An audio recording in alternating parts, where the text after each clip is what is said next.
How does a city born from war become the center of global knowledge? At the dawn of the 4th century before Christ, the known world was in a state of upheaval and transformation. The ambition of a young king, Alexander the Great, was redrawing the maps of the ancient world. In this tumultuous context, an unprecedented project emerged, the foundation of a city destined to change history. It would not only be a symbol of conquest, but also an enigma of culture and knowledge. This is the tale of the creation of Alexandria. Classical Greece, a melting pot of ideas, was challenged by the Persian Empire.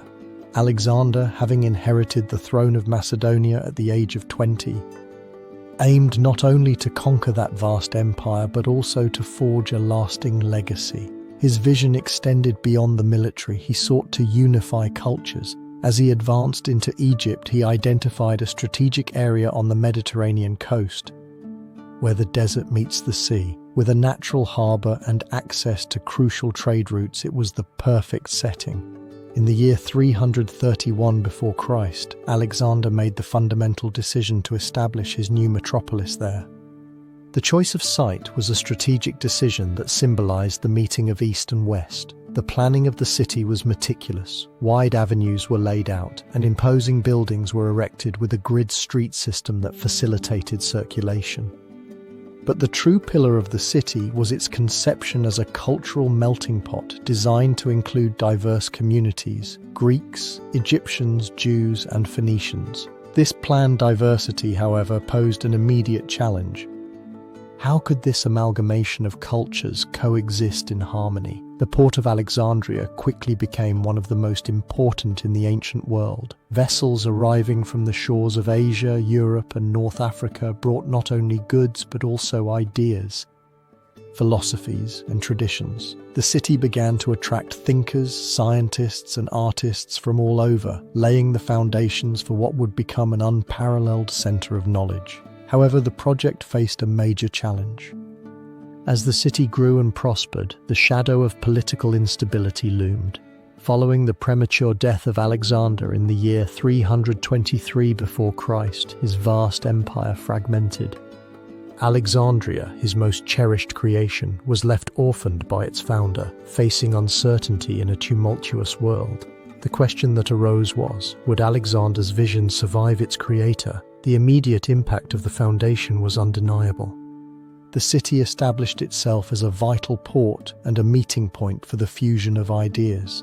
But the true enigma was not what Alexander had envisioned, but what the city would come to be. Its history was just beginning, and its future, now in the hands of its successors, was shaping up on a canvas of possibilities destined to surpass the original ambition of its founder.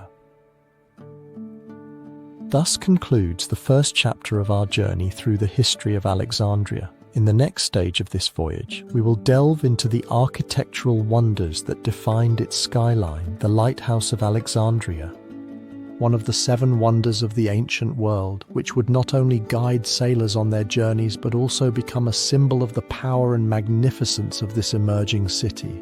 What secrets lie behind the stones of its colossal construction? How was this structure erected that defied time? The answer awaits us. If you're enjoying the video, give it a like and subscribe to see more content from the channel. That city, which had begun as a dream of the great Alexander the Great, was destined to become a beacon of knowledge and power in the Mediterranean, with its foundation in 331 before Christ. Alexandria had transformed into a cultural melting pot, a place where diversity was found in every corner and where trade flourished.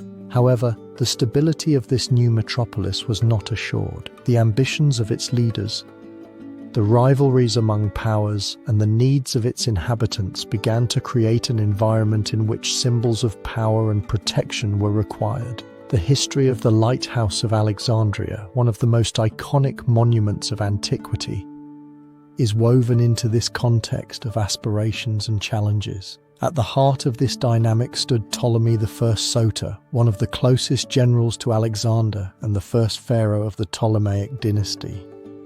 After the death of his mentor, Ptolemy not only inherited a vibrant city, but also the responsibility of consolidating his legacy. The need for a lighthouse became evident, a symbol that would not only guide sailors on their journeys, but also proclaim the greatness of Alexandria to the world. The idea of a monumental lighthouse, one that would challenge the gods and time, began to take shape. The decisions made by Ptolemy I were fundamental, around 290 before Christ. He commissioned the architect Sostratus of Cnidus to construct this marvel that would mark the identity of Alexandria. The choice of location was not random. The island of Pharos, located near the port of Alexandria, offered the ideal site for a lighthouse that would not only illuminate the route of ships, but also become a symbol of the city. The unfolding of events that led to the construction of the lighthouse was a testament to Ptolemaic ambition. Using blocks of limestone and marble, the construction took place at a time when engineering was still in its early stages. The dedication and ingenuity of the workers were interwoven into each stone. As the lighthouse began to rise more than 100 meters above sea level, becoming one of the tallest structures of antiquity. The design was ingenious. The lighthouse featured 3 levels, a square base, an octagonal body, and a circular summit, topped by a statue of Zeus or Poseidon according to different accounts. The light, produced by a fire fueled with oil, reflected off a bronze mirror, creating a flash that could be seen from many kilometers away. The immediate consequences of this monumental work were profound. The Lighthouse of Alexandria not only became a physical beacon for sailors, but also a symbolic beacon of Ptolemaic power. Alexandria, with its lighthouse, established itself as a reference point on the trade routes of the Mediterranean, attracting merchants and intellectuals from across the ancient world. However, in its splendor, the lighthouse also harbored a dark enigma. While many viewed it as a symbol of light and guidance, there were those who saw it as a reminder of the fragility of power. What secret still lay in the depths of that light, which illuminated both the coast and the ambitions of those who governed it? The story of the Lighthouse of Alexandria is not just the chronicle of a construction, but of an era in which knowledge and power intertwined in often mysterious ways. As the winds of time continued to blow, the lighthouse became a symbol of the greatness of Alexandria, but also of its vulnerability. Could it be that the very lighthouse which guided sailors to safety would eventually lead the city to its downfall? Questions about the future of Alexandria were at the forefront as the city prepared to forge another of its most emblematic legacies, the Library of Alexandria. That bright light emanating from the Lighthouse of Alexandria not only guided sailors through the treacherous waters of the Mediterranean, it also illuminated the paths of knowledge. In this crucible of cultures, where the currents of Greek, Egyptian, and Eastern thought intertwined, an institution emerged that would forever change the course of history, the Library of Alexandria. This vast repository of knowledge was not merely a building. It was the manifestation of the human desire to understand the world, an intellectual beacon that attracted scholars from all corners. The Library of Alexandria was conceived in a turbulent political and social context.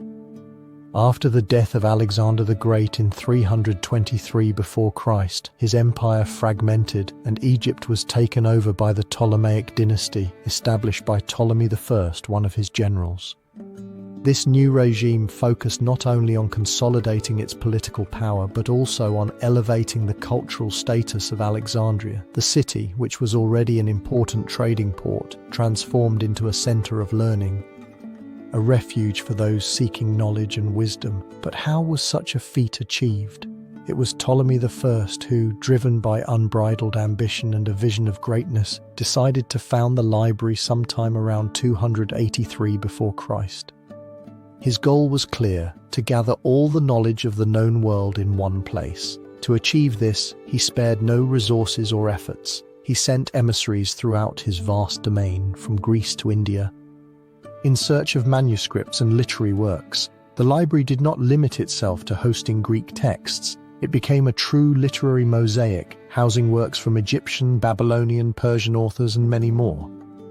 Among the key figures in this effort was Demetrius of Phaleron, an Athenian philosopher and politician who was appointed as the first librarian. His role was fundamental in establishing the foundations of the library and its prestige. Under his direction, the library became a place where not only books were stored, but where debate and the exchange of ideas were encouraged. It is said that renowned scholars, such as Euclid and Archimedes, crossed its doors, leaving a legacy that would endure through the centuries. What secrets might they have shared in those marble halls? The development of the library was a meticulous and ambitious process. It is estimated that at its peak it housed between 400,000 and 700,000 scrolls of papyrus, a treasure of knowledge that encompassed everything from literature to astronomy, including medicine and mathematics. The library was not only a repository but also a research center where studies were conducted and new theories developed. However, its existence was not without challenges. The ambition of the Ptolemies to acquire knowledge was such that it is said they confiscated books from ships arriving at port, an act that, while effective, raised ethical questions about intellectual property. The immediate consequences of this flourishing of knowledge were profound.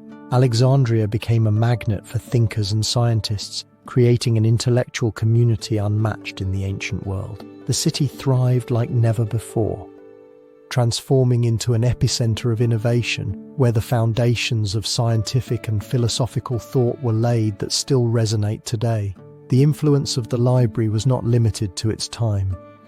Its echoes can be heard throughout history, from the Middle Ages to the Renaissance, when Europeans rediscovered many of the texts that had been lost. However, the enigma surrounding the Library of Alexandria is as captivating as its history. Despite its grandeur, why have not more testimonies of its splendor been preserved? What happened to the countless volumes that once filled its shelves? Throughout history, the library suffered multiple calamities, from looting to fires whose narratives have intertwined in a tapestry of speculation and mystery. But what is undeniable is that its legacy endures, a testament to the human yearning for knowledge in a world that often finds itself shrouded in darkness.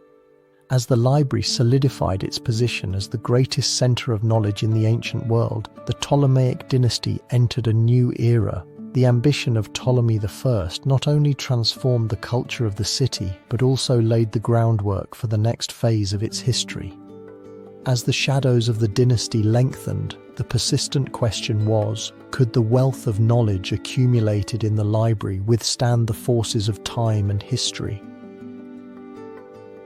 The answer to this question leads us to the next stage of the history of Alexandria, where the Ptolemaic dynasty would face unprecedented challenges, testing its legacy and its influence in the ancient world.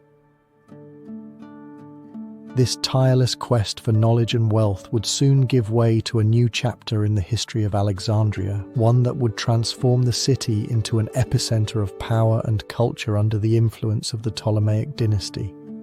The death of Alexander the Great in 323 before Christ left a power vacuum in the vast empire he had built, and the struggle for control of his territories intensified. Amidst this chaos, a lineage emerged that would not only perpetuate the legacy of the conqueror, but also enrich the history of Alexandria in unexpected ways. The historical context surrounding the Ptolemaic dynasty is steeped in intrigue, alliances, and betrayals. The fragmentation of the empire following Alexander's death led to war among his generals, known as the Diadochi. In this tumultuous scenario, Ptolemy I Soter, one of Alexander's closest companions and his former general, rose as a central figure. Leveraging his position and cunning, Ptolemy seized Egypt and established his dynasty in 305 before Christ. His rise to power was an act of political ingenuity, but also of military audacity. The consolidation of his control was not only a personal triumph, but also laid the groundwork for an era in which Alexandria would flourish like never before. The Ptolemies were not mere rulers. They were shrewd administrators who understood the importance of attracting the cultural and scientific elites of the time. Ptolemy I in particular made strategic decisions that would transform Alexandria into a beacon of knowledge. The creation of the Library of Alexandria under his mandate was a deliberate act to consolidate his intellectual and political power. But was it truly his intention to preserve the knowledge of humanity? Or merely a means to control knowledge and maintain his influence? As the dynasty solidified, each successor left their own mark on the Ptolemaic legacy. Ptolemy II Philadelphus, who reigned after his father, is an emblematic figure of this era. His reign, which extended from 283 to 246 before Christ, was marked by a focus on culture and diplomacy. The famous phrase, "Alexandria is the heart of the world," resonates during this period, and it is not difficult to see why. The policies of Ptolemy II fostered cultural and commercial exchange, attracting philosophers, scientists, and artists from all over the Mediterranean. It was during his reign that the translation of Hebrew works into Greek was organized, giving rise to the Septuagint, an event that would have profound repercussions in religious history. However, the splendor of the Ptolemaic dynasty was not without its problems. The political atmosphere was charged with internal rivalries and dynastic conflicts. Power struggles among members of the Ptolemaic family often triggered palace intrigues that culminated in murders and betrayals. The history of the dynasty becomes an enigma in itself. What secrets did these rulers hide in their marble and gold palaces? How many lives were lost in their pursuit of absolute power? The arrival of Cleopatra VII, the last of the Ptolemies, would mark the pinnacle of this dynasty. Although her reign would unfold in a context of decline and crisis, her figure would rise as a symbol of resistance and the mystery of Alexandria. As her story intertwined with that of Rome, the city that had flourished under the Ptolemies found itself at the crossroads of monumental change. Cleopatra's influence, her relationship with Julius Caesar, and later with Mark Antony, would represent both an opportunity and a deadly trap. The development of these events brings immediate consequences that would shape the fate of Alexandria and Egypt. The Ptolemaic dynasty not only transformed the city into a center of culture and commerce, but also left a legacy of political complexity that would endure long after its fall. The blending of cultures, intellectual curiosity, and administrative innovations were ultimately the echo of an era that sought greatness amidst adversity. Yet, in the backdrop of this splendor, an enigma persists that challenges historians. What will happen when the power of the Ptolemies confronts the growing ambition of Rome? As the horizon darkens with clouds of war and ambition, the history of Alexandria heads towards a new and dangerous era. The Ptolemaic dynasty, with its lights and shadows, leaves us with an open question. How far can the desire for power and knowledge reach before it collides with the inevitable reality of change?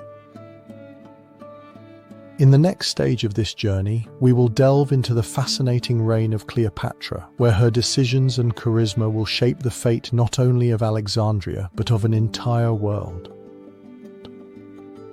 This crisis would soon give way to one of the most fascinating and enigmatic figures of ancient history, Cleopatra VII. Her rise to power marked the beginning of an era in which Alexandria would not only be a center of knowledge, but also a focal point of political and cultural intrigue that would resonate through the centuries. In this era, the shadows of the Ptolemaic dynasty intertwined with the ambitions of Rome, and Cleopatra emerged as a powerful figure in a constantly transforming world. In the context of an Egypt that still feared instability following the death of her father, Ptolemy XII Auletes, Cleopatra ascended to the throne in 51 before Christ. The country found itself in a delicate balance, caught between internal tensions and the growing influence of Rome, which had already begun to extend its reach over the region. Egyptian politics were characterized by a web of alliances and betrayals, where the Ptolemaic family of Macedonian origin struggled to maintain their legitimacy over a people who, for the most part, remained loyal to ancient Egyptian customs and beliefs. This dichotomy would become a crucial element in Cleopatra's story. From her childhood, Cleopatra had been educated to lead. She mastered several languages, including Greek and Egyptian, and possessed a shrewd understanding of the politics surrounding her. Unlike many of her predecessors, she was not merely a decorative figure. She was a strategist. However, it would be her relationship with Rome that would define her legacy. In her early years of reign, Cleopatra was forced to share the throne with her brother Ptolemy XIII, a boy of only 10 years whose regency was marked by the manipulation of court advisors. To consolidate her power, the young queen made risky decisions that would lead her to an unexpected encounter with Julius Caesar, the military leader of Rome. The crucial moment arrived in 48 before Christ when Cleopatra, in search of support, presented herself at Caesar's court. The famous anecdote of her arrival in a rolled-up carpet, although likely exaggerated, symbolized her audacity and determination. But was it really so? Or is it merely an echo of the romantic narrative that has endured through the centuries? The truth is that this meeting sealed Cleopatra's fate and, consequently, that of Egypt. The relationship between them was not only personal, it was a political alliance that offered Cleopatra indispensable military backing to regain control of her kingdom and displace her brother from power. As their relationship developed, Cleopatra became Caesar's lover and later gave birth to his son Caesarion. However, this union not only provided protection, but also attracted the wrath and envy of many. Cleopatra's figure began to resonate as a symbol of seduction and manipulation, a stereotype that history has perpetuated. The queen used her intelligence and charisma to navigate the complexity of political alliances, but also to challenge the expectations of a world dominated by men. Cleopatra's decisions, however, were not without risks. Caesar's arrival in Egypt and his support for the queen triggered a series of conflicts. The Battle of Pharsalus in 48 before Christ was a turning point, where Caesar's victory over Pompey's forces granted him greater influence in the Mediterranean. Upon his return to Egypt, Cleopatra found a divided kingdom, but also an opportunity to reaffirm her power. The queen managed to reinstall her brother as a puppet on the throne, thereby consolidating her position while maintaining the appearance of a shared government. However, Julius Caesar's assassination in 44 before Christ led to a new twist in events. Cleopatra was forced to rethink her strategy. The political instability in Rome and the rivalry between Mark Antony and Octavian, the future Emperor Augustus, opened the doors to new alliances. Cleopatra, aware that her future was closely tied to Rome, decided to draw Mark Antony to her cause. This Roman general became her lover and ally, intensifying the controversy surrounding the queen. What secrets still awaited in the depths of those alliances? Cleopatra's decisions not only affected her fate, but also the balance of power throughout the region. The relationship between Cleopatra and Mark Antony was a blend of love and political strategy. Together, they formed a powerful alliance that challenged Roman control over Egypt and sought to expand their influence. In 40 before Christ, Cleopatra and Mark Antony met in Tarsus, where he was captivated by her intelligence and beauty. This union not only strengthened their position, but also resulted in the birth of 3 children: Alexander Helios, Cleopatra Selene, and Ptolemy Philadelphus. However, this relationship also fueled resentment in Rome, where many viewed Cleopatra as a threat. Cleopatra's and Mark Antony's decisions led to the famous Battle of Actium in 31 before Christ, a decisive naval confrontation between Antony's forces and those of Octavian. Antony's defeat marked the end of the Ptolemaic Dynasty, and with it, Cleopatra's downfall. Cleopatra's ambition to maintain her legacy and Egypt's independence was ultimately thwarted by the emerging power of Rome. With her death in 30 before Christ, following Octavian's entry into Alexandria and her imminent capture, Cleopatra became a myth, a symbol of the struggle between love and power, between seduction and strategy. The immediate consequences of these events were devastating. Egypt was annexed as a Roman province, and with Cleopatra's death, the last hope of a kingdom that had resisted for centuries faded away. Cleopatra's figure came to be interpreted through the lens of time, becoming an enigma that has fascinated historians, writers, and filmmakers alike. Her legacy has intertwined with the history of Rome, leaving an indelible mark on the narrative of both worlds. The enigma of Cleopatra lies not only in her life and death, but in the way her image has been constructed and deconstructed throughout history.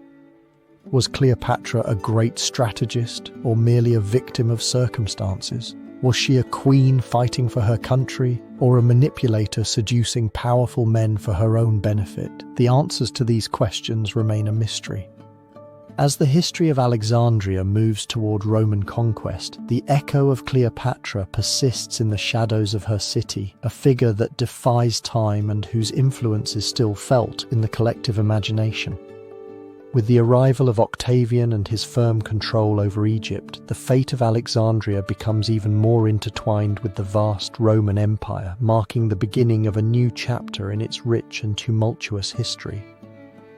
If you're enjoying the video, give it a like and subscribe to see more content from the channel. It was an era of rapid changes and an unavoidable destiny for Alexandria. The influence of Cleopatra had begun to fade, and the echo of her legacy was wrapped in a cloak of political uncertainty. As the echoes of her ambitions resonated in the air, a new player was approaching the stage of power, Octavius, the future Emperor Augustus. With his cunning and determination, he was preparing to seal the fate of Egypt and consequently of Alexandria. The historical context of this moment is crucial. After the death of Julius Caesar in 44 before Christ, Rome was plunged into political chaos, divided among factions fighting for control. Octavius, the grandnephew and heir of Caesar, rose among these titans, facing Mark Antony, Cleopatra's lover, and another of the most powerful leaders of the time. The battle for the future of Rome extended beyond its borders, and Egypt, with its rich culture and strategic position in the Mediterranean, became the jewel that everyone desired to possess. The characters of this narrative are figures worthy of legends. Octavius, a young and calculating genius, had demonstrated his ability for political and military maneuvering. On the other side, Mark Antony, a charismatic and bold general, had intertwined his fate with Cleopatra, whose beauty and cunning had captivated many. However, their relationship, although powerful, was destined to face adversity. The decisions they made in this turbulent context would shape not only their lives, but also the fate of Alexandria. In the year 30 before Christ, the outcome of this conflict was approaching. Octavius, determined to consolidate his power, launched a decisive military campaign. The Battle of Actium in 31 before Christ became the prelude to the conquest. Facing the combined fleet of Mark Antony and Cleopatra, Octavius demonstrated his tactical superiority. The victory not only secured his control over the Mediterranean, but also marked the beginning of the end of Ptolemaic influence in Egypt. As the sails of the ships fluttered in the air, the atmosphere in Alexandria thickened with the anxiety of uncertainty. The city, which had been a beacon of culture and knowledge, found itself at a crossroads. The defeat of Cleopatra and Mark Antony was inevitable, and their flight to Egypt only delayed what was to come. The proclamation of Octavius as the conqueror of Egypt was merely a matter of time. History was tinged with a deep red, a harbinger of the change that was approaching. Finally, the city of Alexandria capitulated. In August of 30 before Christ, following the suicide of Cleopatra and the death of Mark Antony, Octavius entered the city. It was a moment laden with symbolism. The last bastion of the Ptolemaic Dynasty, a city that had been synonymous with splendor and glory, was now becoming a province of the vast Roman Empire. The conquest not only marked the end of an era, but also laid the foundations for Alexandria to transform into a vital center within the new Roman order. The immediate consequences of these events were profound and multifaceted. Alexandria was integrated into the Roman Empire, losing its autonomy but gaining a new life under a government that promised stability and prosperity. Octavius, now Augustus, became the first emperor of Rome, carrying Egypt with him in his ambitious plan for expansion. The city, although subdued, retained its commercial and cultural importance, becoming a bridge between Hellenistic traditions and the new Roman order. However, the enigma of this conquest endures. Was it truly an advance for Alexandria, or the beginning of a slow decline? The shadow of Roman control loomed over the city, and with it, the loss of its cultural uniqueness, a legacy that had flourished for centuries. The question lingers: what secrets and knowledge would be lost in the echo of Romanization? As history progresses, the essence of Alexandria faces a new challenge. As the lights of the city dimmed and the echoes of its ancient splendor faded, the future of Alexandria seemed to be at a crossroads. The next stage of its history was preparing to unfold, and with it, the role of the city in the vast Roman Empire. The era of Roman conquest had come to an end, but its legacy would continue to intertwine with the history of Alexandria, carrying with it the promise of a new chapter that would transform the city forever. Against the backdrop of a transitioning Alexandria, the next chapter awaited, revealing how the city, still at the heart of the empire, would maintain its cultural and commercial essence despite the shadows that loomed ahead. This conquest would soon transform Alexandria into an epicenter of trade and culture within the vast Roman Empire. With the arrival of Octavius, later known as Augustus, in 30 before Christ, the city was not only absorbed by military force but also began a renaissance that would position it as one of the jewels of the Mediterranean. This chapter, Alexandria under the Roman Empire, reveals how the city managed to maintain its relevance and prosperity amid the political and social changes surrounding it. In the years following the conquest, the political atmosphere of Alexandria was marked by the transition from a Hellenistic dynasty to Roman administration. The Ptolemaic influence, which had endowed the city with a rich culture and a flourishing trade, was complemented by Roman ambition. The Romans, eager to expand their reach, recognized the potential of Alexandria not only as a strategic port, but also as a center of cultural exchange. The city, situated at the crossroads of trade routes connecting the West and the East, became a place where goods, ideas, and cultures from various parts of the empire intertwined, creating a vibrant mosaic of urban life. Among the key figures of this era was Aulus Vitruvius, a prominent Roman architect and writer who, under Augustus's mandate, contributed to the modernization of the city. His architectural vision was manifested in the creation of new buildings, palaces, and forums that reflected the grandeur of the empire and resonated with the Hellenistic cultural legacy. But it was not only architects and politicians who played a crucial role. Merchants, such as the Greeks and Jews who had established trade networks, became the new protagonists of the local economy. What strategies did they employ to adapt to a new order that, while offering opportunities, also brought unexpected challenges? The unfolding of events during this period was a testament to the ingenuity and resilience of the Alexandrians. The city witnessed the construction of new docks and markets, facilitating the trade of products such as grain, wine, and spices, which attracted merchants from across the empire. The famous thoroughfare of the city, the Canal of Alexandria, became a symbol of Roman ingenuity by facilitating transport and trade. Roman festivities introduced into the daily life of the Alexandrians began to intertwine with local traditions, creating a unique cultural syncretism. In the forums, discussions about philosophy, science, and art resonated through the streets, reminding everyone that the pursuit of knowledge remained alive, even under Roman rule. However, the Roman period was not without tensions. Differences between the newcomers and the local population began to generate friction. The Romans, in their eagerness to assimilate the Greek population, often overlooked the customs and traditions that had made Alexandria a special place. Rebellions soon arose. The first of these, in 24 before Christ, reflected the discontent of the Greek population in the face of growing Roman influence. Was this resistance an echo of the Alexandrian identity that still persisted, or merely a reflection of the struggle for power in a constantly changing world? The immediate consequences of these events were profound. As the city solidified its status as a vital center of trade, it also became a meeting point for cultural and political tensions. Although trade flourished, The daily life of the Alexandrians was marked by an underlying uncertainty. Economic prosperity did not always translate into social well-being. Inequality became evident, with an elite thriving while many of their compatriots struggled to survive.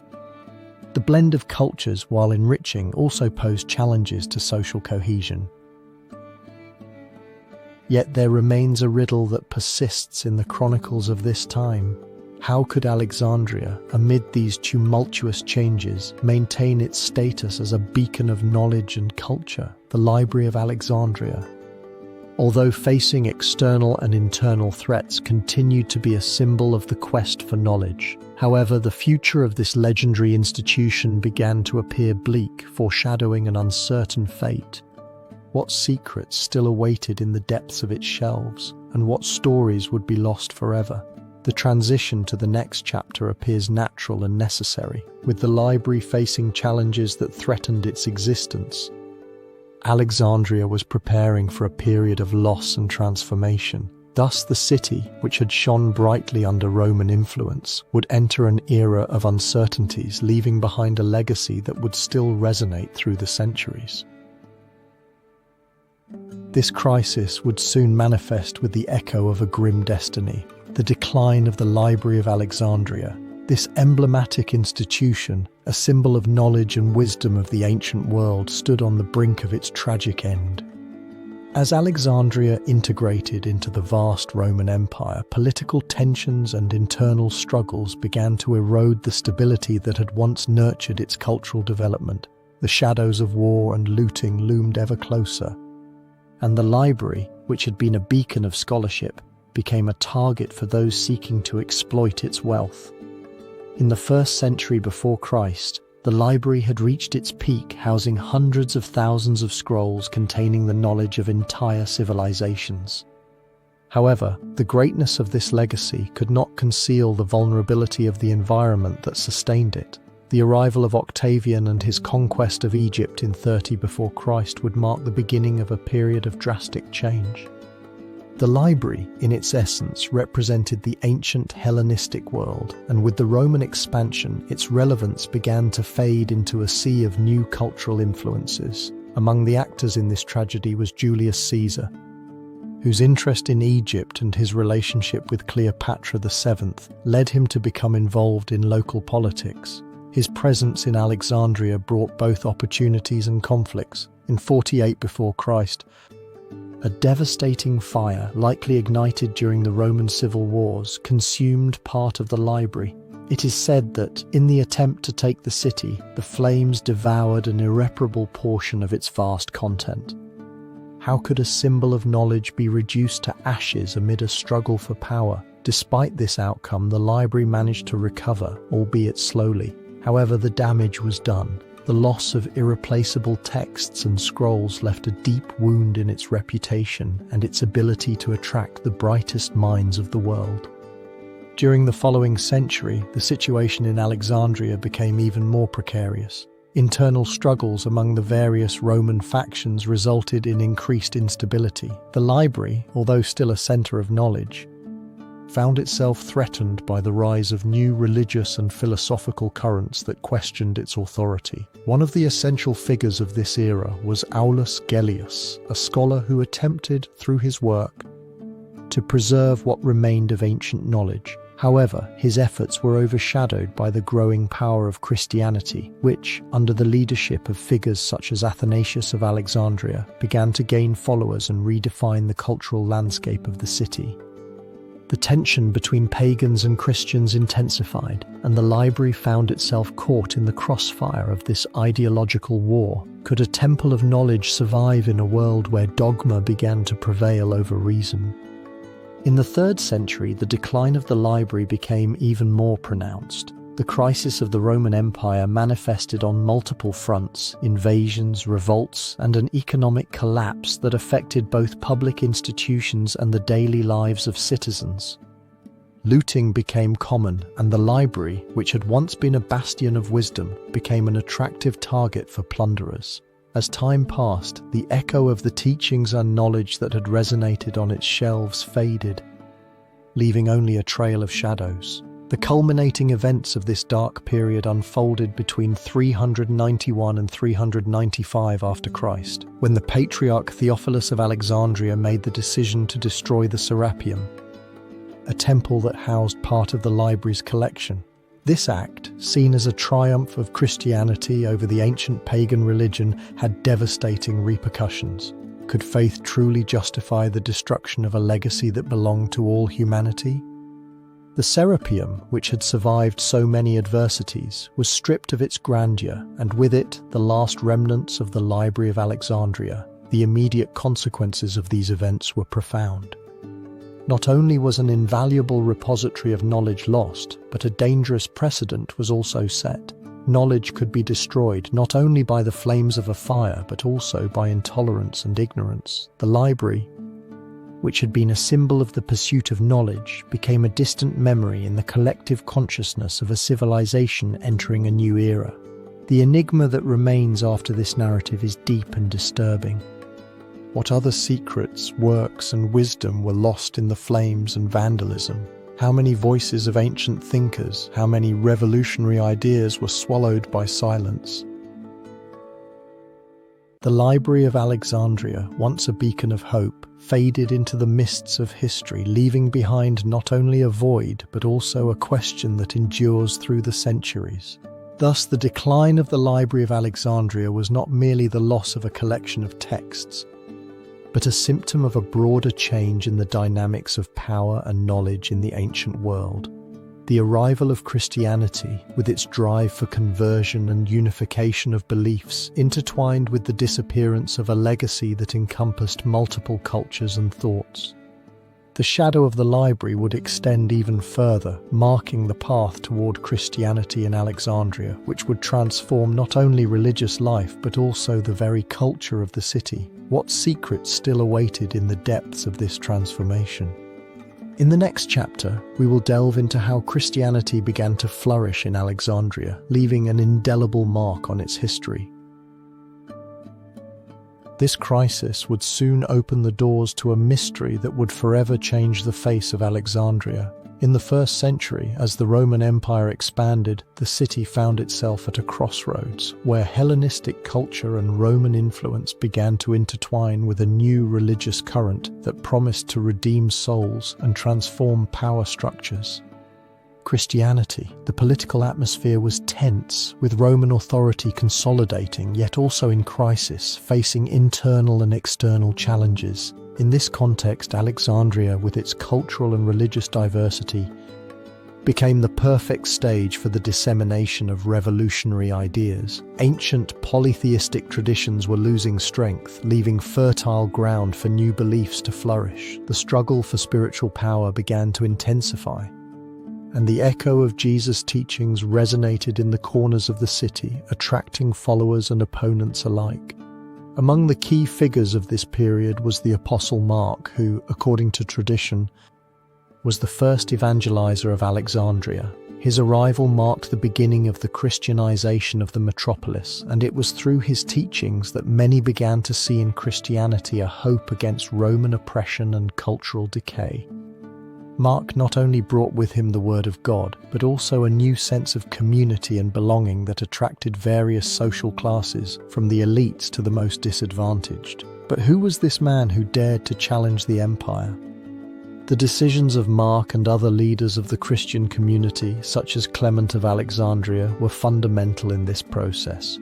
Clement, a profound thinker and scholar, promoted the idea that the Christian faith was compatible with reason and Greek philosophy, opening a dialogue between Hellenistic tradition and the new religion. His influence helped forge a unique Christian identity in Alexandria, where knowledge and faith coexisted, creating an environment of intense reflection and debate. But to what extent was this syncretism accepted by all? As Christianity expanded, so did the tensions between pagans and new converts. The conversion of many to this monotheistic faith began to erode ancient traditions, provoking increasingly violent reactions from those who felt their beliefs were being threatened. The Christian community, which in its early days had sought peace, found itself drawn into conflicts that would lead to a series of confrontations and persecutions.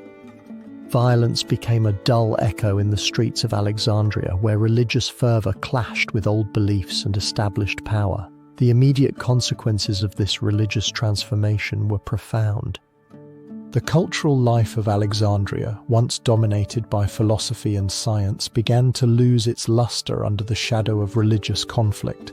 Pagan institutions, which had been the soul of the city, found themselves threatened, while Christians, increasingly organized, began to establish their own communities and power structures. But in their quest for a new order, were Christians truly destroying the legacy of their ancestors? As conflicts intensified, the enigma of Christianity in Alexandria became more complex. The city, which had been a beacon of knowledge and tolerance, was now divided between old and new beliefs, and the question that lingered in the air was, could Alexandria reconcile its rich cultural heritage with the arrival of this new faith? Or would it be doomed to a fate of division and conflict? As the 2nd century unfolds, religious and cultural tension will reach its peak, leading the city to a crisis that will resonate through the centuries. The answer to this enigma and its impact on the future of Alexandria will be revealed in the events that follow, where the fragility of peace will be threatened by the growing political and social instability. The crisis of the 3rd century looms, and with it, the fate of this revered metropolis hangs in the balance. This crisis would soon manifest with devastating intensity in Alexandria. In the 3rd century after Christ, the city, which had enjoyed centuries of splendor as a beacon of knowledge and trade, found itself at the crossroads of political and economic instability. An echo of the broader problems besieging the Roman Empire. The shadow of decay loomed over its streets, and the air was filled with uncertainty. The historical context preceding this crisis is crucial for understanding the enigma surrounding Alexandria during this period. Following the death of Marcus Aurelius in 180 after Christ, the Roman Empire began to crumble under the weight of corruption, internal strife, and external invasions. The Pax Romana, a time of relative peace and prosperity, was rapidly fading, giving way to an era of chaos. The economy of the empire was staggering, affected by inflation and currency devaluation, while the borders were constantly threatened by Germanic and Persian tribes. In this bleak landscape, Alexandria, one of the most important cities of the empire, was not immune to the storm that was approaching. The key figures emerging in this narrative are both military leaders and political figures who attempted to navigate the turbulent waters of the crisis.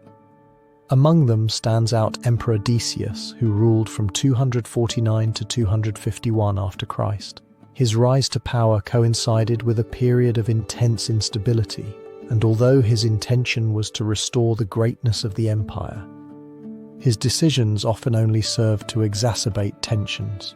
In an attempt to consolidate imperial authority, Decius implemented policies aimed at religious unity, forcing citizens to worship the Roman gods while simultaneously persecuting Christians, who were beginning to gain influence in Alexandrian society. This persecution not only intensified religious divisions but also fueled resentment among social classes. The crisis was not limited to the political sphere but extended to the economy and the daily lives of citizens. With rising tax pressure and resource scarcity, many of the merchants who had made Alexandria a prosperous trading hub began to lose their businesses. The streets, once filled with life and bustle, became a reflection of unease. How could such a vibrant city descend into silence and despair? The answer lies in the inability of local elites to adapt to a rapidly transforming world. The unfolding events during this time are a testament to the fragility of civilization. In 260 after Christ, following several military defeats, the situation became even more critical. Emperor Gallienus, who succeeded Decius, faced a series of revolts in various provinces, including Egypt. As usurpers competed for the throne, the Roman army was divided, further weakening the defense of Alexandria. The incursions of invaders who took advantage of Roman weakness meant that the daily lives of Alexandrians were marked by fear and insecurity. The immediate consequences of this crisis were devastating. The population of Alexandria, which had once been a melting pot of cultures, began to fragment. Social groups became further divided, and the tension between pagans and Christians intensified, leading to violent confrontations that would leave scars on the collective memory of the city. The loss of economic stability resulted in rising unemployment and poverty, which in turn fostered unrest and protests. The shadow of violence loomed over every corner of the city, and despair became the daily bread. But what secrets still awaited in the depths of this chaos? The crisis of the 3rd century in Alexandria was not only a reflection of the disintegration of the empire, but also a catalyst that would transform the cultural identity of the city. As Christianity established itself more firmly, the struggle for control of the city was fought not only in the streets but also in classrooms and temples, where ideas and beliefs were in constant conflict. And so, as tensions rose and shadows lengthened, Alexandria prepared for a new chapter in its history. The city, on the verge of becoming a key stage in the history of Christianity, would face challenges that would define its role in the ancient world. The next stage in its journey would be marked by the Council of Nicaea, where fundamental issues would be addressed that would not only affect Alexandria, but also the future of Christianity itself. Could the city, still wounded by the crisis, find its way to redemption and rebirth? This crisis would soon have repercussions that would resonate beyond the borders of Alexandria. In the midst of a constantly transforming world, the Council of Nicaea would stand as a beacon of definition and controversy in the history of Christianity.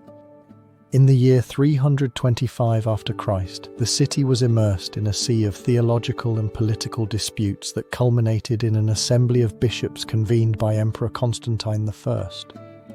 This event, considered the first ecumenical council, would not only redefine Christian beliefs but also reveal the inherent tensions in an empire attempting to unify faith under a single banner.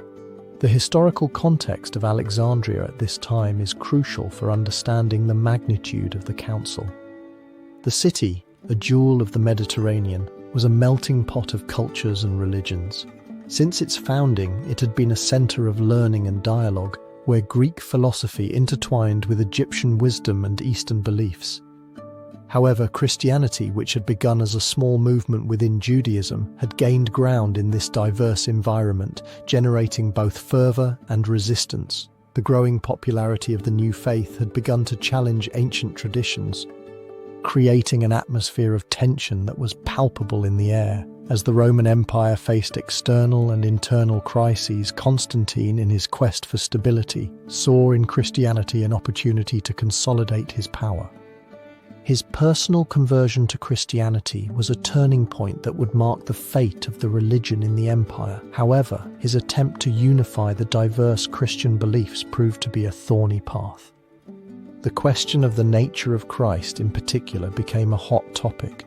Was Jesus divine, human, or a combination of both? These questions were not mere theological speculations. They were issues that defined identities and loyalties. Among the key figures who would emerge from this drama was Athanasius, a young deacon from Alexandria who would become one of the leading defenders of the doctrine of the Trinity. His stance was clear.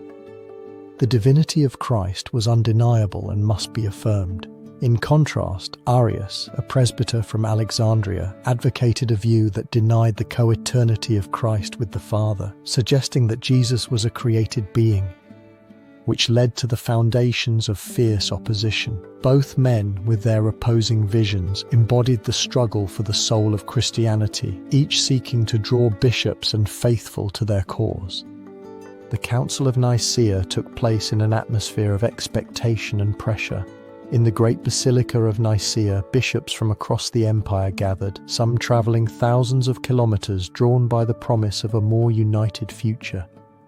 The assembly was a spectacle of power and faith. As sunlight filtered through the windows, illuminating the faces of the attendees, the tension in the air was palpable. The discussions were heated, and at times, violence was a step away. The bishops were not only debating theological issues, their decisions would influence the very structure of the empire. As the discussions progressed, the echo of Constantine's words resonated.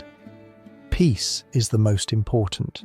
Through his influence, the council adopted the Nicene Creed, a document that would become the cornerstone of the Christian faith. This creed affirmed the divinity of Christ, establishing that he is of the same nature as the Father. But what implications would this decision have for dissenting currents and for the future of Christianity? The answer would be a riddle that would leave traces for centuries. The immediate consequences of the council were profound. While the foundations for a unified faith were being laid, the door was also open to the persecution of those who deviated from the defined orthodoxy. The Arians, followers of Arius, would be forced to hide their beliefs, while Athanasius, acclaimed by some as a hero of the faith, would face a future filled with exile and conflict. The council had not only decided theological issues, it had outlined a map of loyalties and antagonisms that would divide Christianity in the years to come. However, the Council of Nicaea did not resolve all conflicts. The shadow of dissent would continue to loom over Christianity, leaving a legacy of debates and divisions that would resonate throughout history. The question that lingers in the collective memory is, did the council truly achieve what it set out to do, or did it sow the seeds of future discord? This mystery unfolds like an echo through the centuries, inviting reflection on the nature of faith and politics. As the Council of Nicaea became a fundamental chapter in the history of Christianity, Alexandria, the city that had witnessed its gestation, faced an equally enigmatic fate. The shadow of the council would cast itself over its future. As the flames of the Serapeum began to flicker on the horizon, the destruction of this symbol of ancient knowledge would mark the end of an era, an echo of what it means to lose an invaluable legacy. What lay ahead was a radical transformation that would change the face of the city forever, and the history of Alexandria would intertwine with that of a declining empire where the light of knowledge began to extinguish. In this cycle of light and shadow, the Council of Nicaea stands as a milestone, a moment of decision that will resonate through time, leaving unanswered questions waiting to be discovered. How would Alexandria transform after the wave of changes that was approaching? The answers await in the depths of history, ready to be revealed in the next chapter, where the destruction of the Serapeum will mark the farewell to an era of splendor and knowledge. This crisis would soon manifest its effects on the daily life of Alexandria, a city that, despite its greatness, found itself on a tightrope between tradition and change. As Christianity gained ground among the population, the echo of the ancient wisdom of the city began to fade. In this delicate social fabric, the Serapeum, a sanctuary erected in honor of Serapis, stood as the last bastion of Hellenistic culture and, by extension, of the legacy of the Library of Alexandria. However, the year 391 after Christ would bring with it an ominous shadow, marking the end of an era of knowledge. The historical context of this period is fundamental to understanding the magnitude of the events that were about to unfold. Alexandria, at the twilight of the 4th century, was a melting pot of cultures and religions. The city, once a beacon of knowledge and wisdom, had become a battleground between paganism and Christianity. The arrival of Theophilus, the Patriarch of Alexandria, symbolized a radical shift in the dynamics of power. His fervent defense of Christianity led him to make decisions that would not only affect the pagans but also mark a point of no return for the cultural legacy of the city. The Serapeum, as the last refuge of the library, contained not only sacred texts but also works by thinkers of the stature of Plato and Aristotle. In its vast shelves resided the echoes of knowledge that had endured through the centuries. However, for Theophilus and his followers, the Serapeum represented everything they needed to eradicate. In an atmosphere charged with tension and rivalry, the figure of the Patriarch emerged as an agent of change, determined to purify the city of what he considered impurities. The decisions made by Theophilus did not come without resistance. The pagan community, still with vestiges of power and tradition, rose in defense of their heritage. However, the fervor and determination of the Patriarch, fueled by a political context in which the Christian Church was beginning to consolidate its power, became a torrent that would sweep everything in its path. On the 24th of October in the year 391 after Christ, an imperial decree signed by Emperor Theodosius I, which prohibited pagan worship, became the spark that would ignite the fuse of destruction. Events unfolded with chilling rapidity. The crowd, driven by the incendiary rhetoric of Theophilus, gathered around the Serapeum, a tangible symbol of the Hellenistic past that threatened to overshadow the new Christian order. The atmosphere turned violent as Theophilus's followers, armed with fervent conviction, charged against the temple. The destruction was methodical, almost ritualistic. The statues, once revered, lay shattered on the ground. The manuscripts, which had survived centuries of history, were reduced to ashes. The fall of the Serapeum not only signified the demolition of a physical building, but also the collapse of an intellectual legacy. The Library of Alexandria, which had been the beating heart of knowledge, faded into the air thick with smoke and screams. The scholarly community which had found refuge in its halls was stripped of its last stronghold. What secrets would have been lost forever in those flames? What voices of wisdom would never be heard again? The immediate consequences of this catastrophe were profound and far-reaching. The destruction of the Serapeum not only marked the end of the era of Hellenistic knowledge, but also left an indelible mark on the cultural identity of Alexandria. The city, which had been a meeting point of ideas and exchanges, became a place of religious monologues where diversity of thought was suppressed. The pagan community, stripped of its symbols and sacred spaces, was forced to retreat from public life, relegating its influence to the private sphere. At the same time, Christianity, now free from the challenges of its predecessor, began to cement its power. The figure of Theophilus solidified as a religious and political leader, marking the beginning of a new era. The church, with its growing influence, would seize the structures of civil power, shaping the future of the city and its culture. However, amid this transformation, a question persisted that would never find an answer. What would have become of Alexandria if the Serapeum, and with it its knowledge, had survived the storm? The echo of the destruction of the Serapeum resonates through the centuries, a forgotten reminder of what was lost in the pursuit of a new identity. But the enigma of Alexandria did not end there. As the shadow of Christianity settled over the city, a new chapter loomed on the horizon.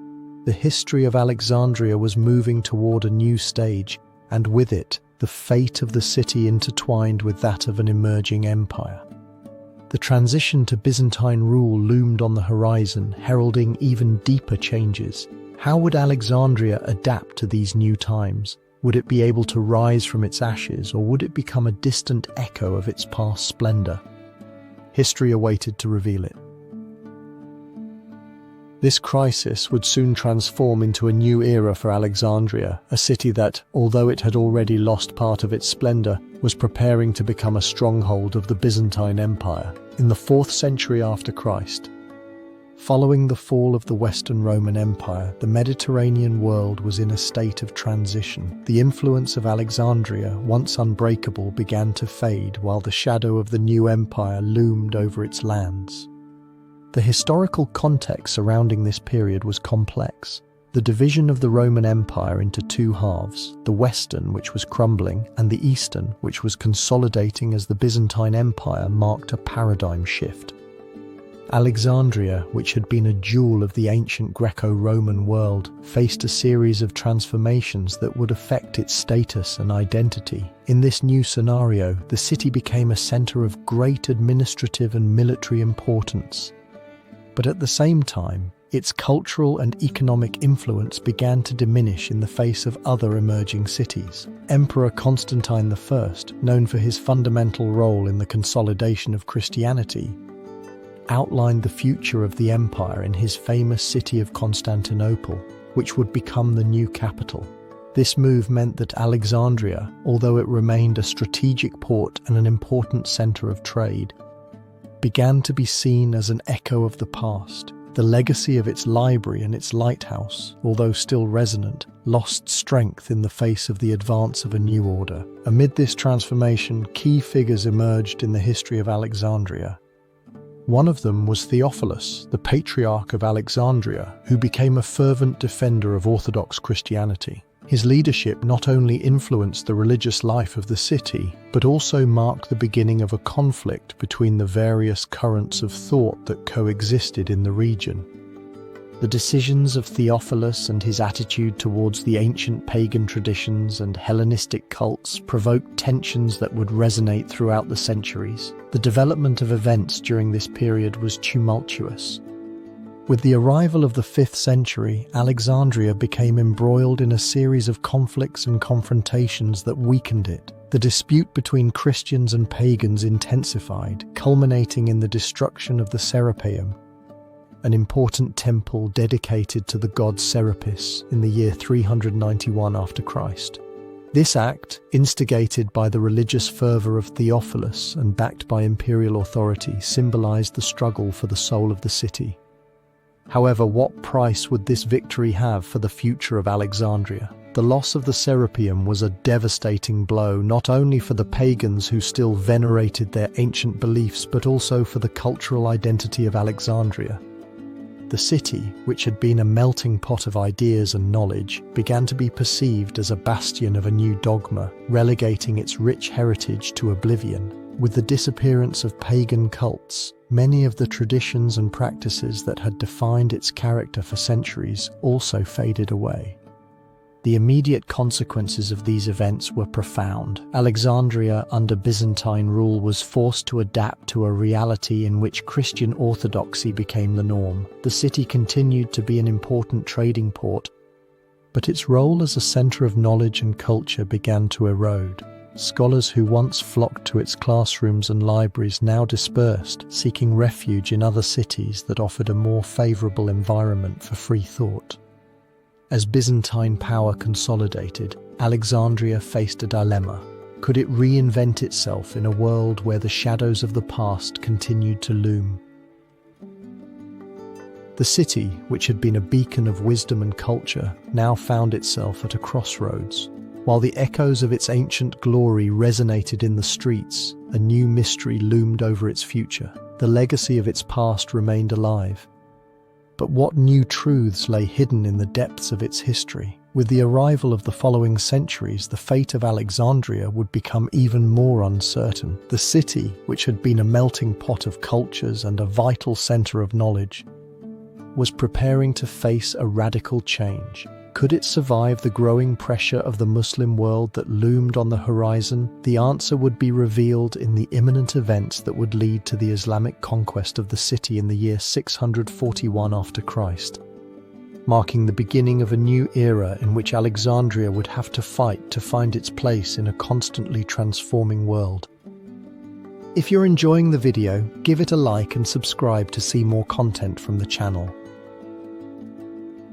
That crisis would soon transform into an opportunity for those preparing to rewrite the destiny of Alexandria. In the year 641 after Christ, while the echo of the last breaths of the ancient world resonated among the ruins of the city, a new chapter opened with the advance of Muslim forces, symbolizing the end of an era and the beginning of a new rule that would forever change the cultural, political, and social landscape of the region.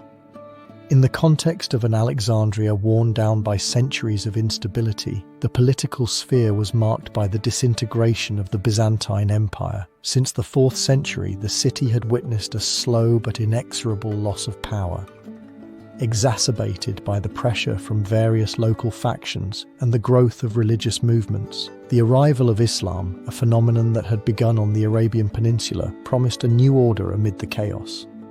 The Islamic Caliphate, under the leadership of Umar ibn al-Khattab, was rapidly expanding, and with it, the ambition to consolidate an empire that would stretch from the Arab lands to the shores of the Mediterranean. The key figures in this story are undoubtedly the generals who carried out the conquest. Amr ibn al-As, who became the military leader of the campaign against Alexandria, was known for his cunning and strategic skills. Umar ibn al-Khattab, the second caliph, had entrusted him with the task of capturing the city, wishing not only to expand his influence but also to establish a new center of power in the Mediterranean that would rival the ancient glory of the Hellenic and Roman empires. The decisions made by these leaders were imbued with a mix of religious fervor and political ambition. Amr ibn al-As, upon receiving the order from Umar, understood that the conquest of Alexandria was not merely a military matter. It was a symbol of the triumph of Islam. Upon his arrival, he gathered his army on the outskirts of the city, a diverse group composed of Arabs, Bedouins, and converts who saw in this campaign an opportunity to forge their place in history. The siege of Alexandria began in spring, a season that promised rebirth but soon turned into a conflict for survival. Events unfolded with surprising speed. The city, which had been a beacon of culture and knowledge, faced an enemy that threatened not only its walls but also its very essence. Amir's strategy was ingenious. He decided to divide his forces to surround Alexandria from multiple flanks, preventing any possibility of reinforcements or escape. The city walls, which had withstood so many conquerors over the centuries, were breached by the determination of an army that had found not only a purpose but also a faith that united them. The siege lasted for months, and the Alexandrians, despite their resistance, began to feel the weight of hunger and despair. The city, once bustling and full of life, soon became a place of shadows and distant echoes. It was in this context of siege that the famous story of the surrender of Alexandria became cemented in the collective imagination. The Byzantine leaders, faced with imminent defeat, chose to negotiate. The last governor, a man named George, attempted to appeal to reason, offering an honorable surrender in exchange for the preservation of the lives of the citizens. However, Amr's decision was firm. The city must surrender unconditionally. Finally, in the summer of 641 after Christ, Alexandria fell to the Muslim forces. The triumphant entry of Amr ibn al-As is remembered as a decisive moment, an echo of the arrival of Alexander the Great centuries earlier, but with a different significance. The city, which had been a center of knowledge and culture, was transformed into a bastion of the new Islamic order. The libraries, temples, and streets that once resonated with Hellenistic thought were now filled with a new type of knowledge, one that would begin to flourish in a context of faith and unity. The immediate consequences of this conquest were profound. The integration of Alexandria into the Islamic Caliphate not only altered the balance of power in the region, but also signified a radical change in the daily lives of its inhabitants.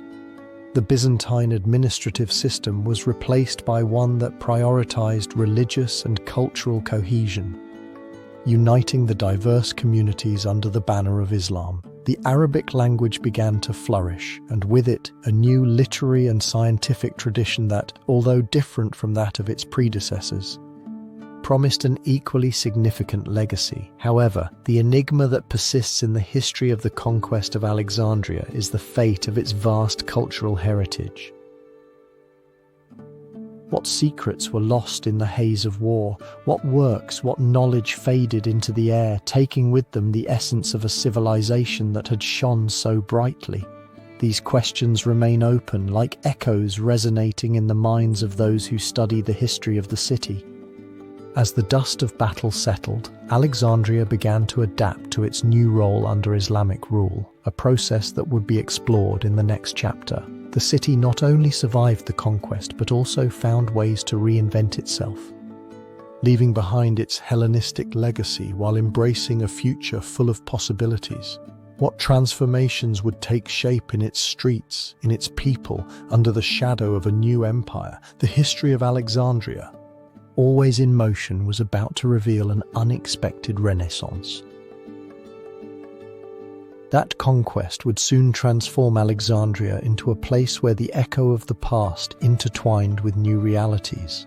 Under Islamic rule, the city found itself at a crossroads, a junction that would lead it to redefine its role in the vast Mediterranean.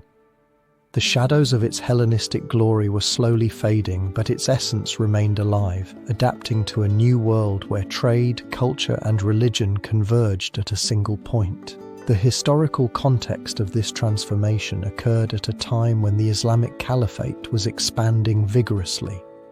Beginning in the 7th century, Islam rapidly established itself in regions that had previously been part of the Roman Empire, and Egypt was no exception. Alexandria, with its strategic location and natural harbour, emerged as a key piece in the trade network connecting East and West. However, this adaptation was not straightforward. The city faced social and political tensions that threatened its stability. Islamic leaders, such as Caliph Omar ibn al-Khattab, would play a crucial role in this process.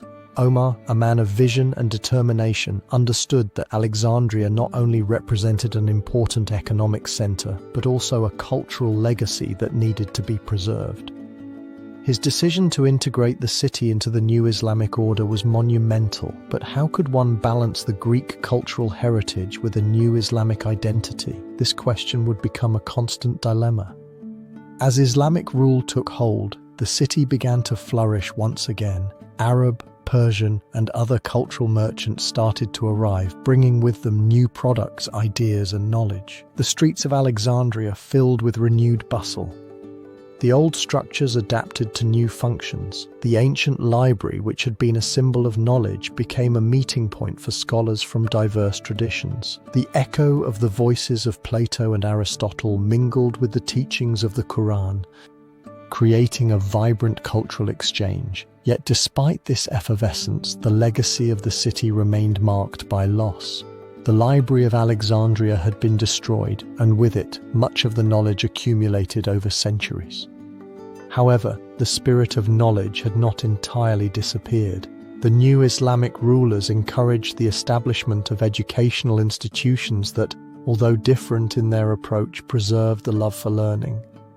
The development of events during this period was remarkable. Trade routes were established that connected Alexandria with the rest of the Arab world and beyond. Spices, gold, and textiles began to flow to and from the city, reaffirming its importance in Mediterranean trade. The markets, with their vibrant colors and intoxicating aromas, became the beating heart of a reborn economy. However, this resurgence was not without challenges.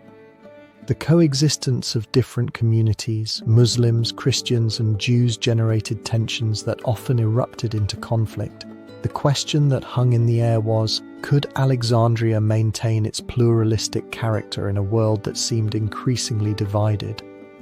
The decisions of the rulers and the dynamics among the communities would be crucial in this regard. The immediate consequences of this transformation were profound. The city solidified its position as a center of learning and trade, securing its place in medieval history. However, the shadow of violence and conflict was always present, making peace fragile and ephemeral. The question of the sustainability of this cultural and economic balance became a riddle that would resonate through the centuries. In this context, a mystery endures. How did Alexandria manage to survive and adapt to so many adversities? As the city navigated uncertain waters, its legacy continued to evolve. Each decision, each trade, each cultural encounter wove a story that would resonate far beyond its walls. But time is a river that never stops, and circumstances would continue to change. As the Islamic world expanded, a new threat would begin to loom on the horizon. The Crusades were about to unleash a series of events that would test the resilience of Alexandria. In the next chapter, we will explore how this city, in its quest to maintain its identity, would face the winds of war and conquest, and how its legacy would be challenged by external forces threatening to erase its history. This crisis would soon give way to a new dawn in Alexandria. In the year 969 after Christ, the city found itself at a crossroads, trapped between the shadows of a glorious past and the promise of a vibrant future. The Byzantine influence had begun to fade, and with it the impact of a culture that had flourished for centuries.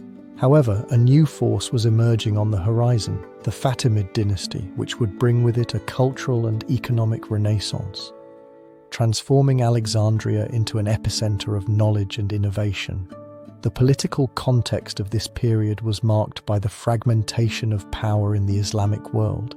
The Abbasid dynasty, which had ruled with a firm hand from Baghdad, was witnessing its authority crumble. In this vacuum, the Fatimids, an Ismaili dynasty claiming descent from the cousin of the Prophet Muhammad, began to extend their influence from North Africa. In 969, Under the leadership of their general Jawhar al-Sikili, the Fatimids conquered Egypt, establishing their capital in Cairo and soon extending their control over Alexandria. The arrival of the Fatimids signified a resurgence in the cultural and economic life of the city. Under their rule, Alexandria became a melting pot of civilizations where not only Arabs but also Jews, Christians and other ethnic groups coexisted and contributed to an environment of intellectual exchange. The Fatimid Caliph, Al-Mu'izz li-Din Allah, understood the importance of Alexandria as a key port in Mediterranean trade and as a cultural legacy of antiquity. He decided to invest in its infrastructure, revitalizing the ports and promoting trade, which in turn attracted merchants and scholars from various parts of the world. Among the key figures of this era was Al-Mu'izz, whose ambition and transformative vision would be fundamental to the Renaissance of Alexandria. He sought not only to expand his territory but also his legacy. The construction of mosques, palaces, and centers of knowledge became a priority. The city began to resonate once again with the echoes of the teachings of ancient philosophers and scientists, and Alexandria regained its status as an intellectual center. A symbol of this renaissance was the founding of Al-Azhar University, which, although it would be established in Cairo, would have a profound influence in Alexandria. This center of learning would become one of the most important in the Muslim world, attracting students from across the Middle East and beyond. The legacy of classical wisdom intertwined with Islamic thought, generating an environment conducive to science, philosophy, and the arts. However, the Renaissance of Alexandria was not without challenges. The integration of diverse cultures and beliefs generated tensions, and the Fatimids had to navigate the loyalties of their subjects. The city, which had been a beacon of knowledge and civilization, was also threatened by the political instability that often accompanied changes in power. Despite this, the Fatimids managed to maintain relatively firm control over the region while fostering a climate of religious and cultural tolerance. The immediate consequences of this flourishing were significant. Alexandria became a vibrant trading center that attracted merchants from across the Mediterranean, from Italy to the Levant. The exchange of goods not only enriched the city but also facilitated an unprecedented cultural exchange. Advances in astronomy, medicine, and mathematics began to flourish, driven by the dialogue between Greek tradition and the new paradigms of Islamic thought. However, this period of splendor also left a riddle that would endure through the centuries. How could a city so rich in legacy and knowledge lose its relevance over the course of history?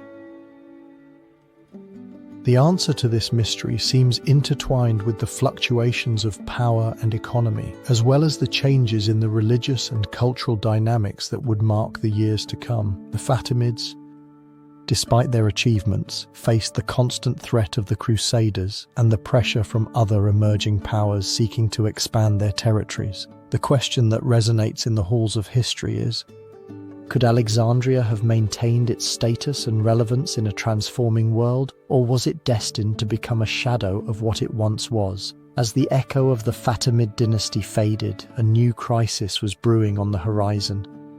The story of Alexandria, rich in nuances and contrasts, was far from over. The Crusader threat loomed over the city, and with it, a new chapter of challenges and struggles that would shape the future of this emblematic Mediterranean city.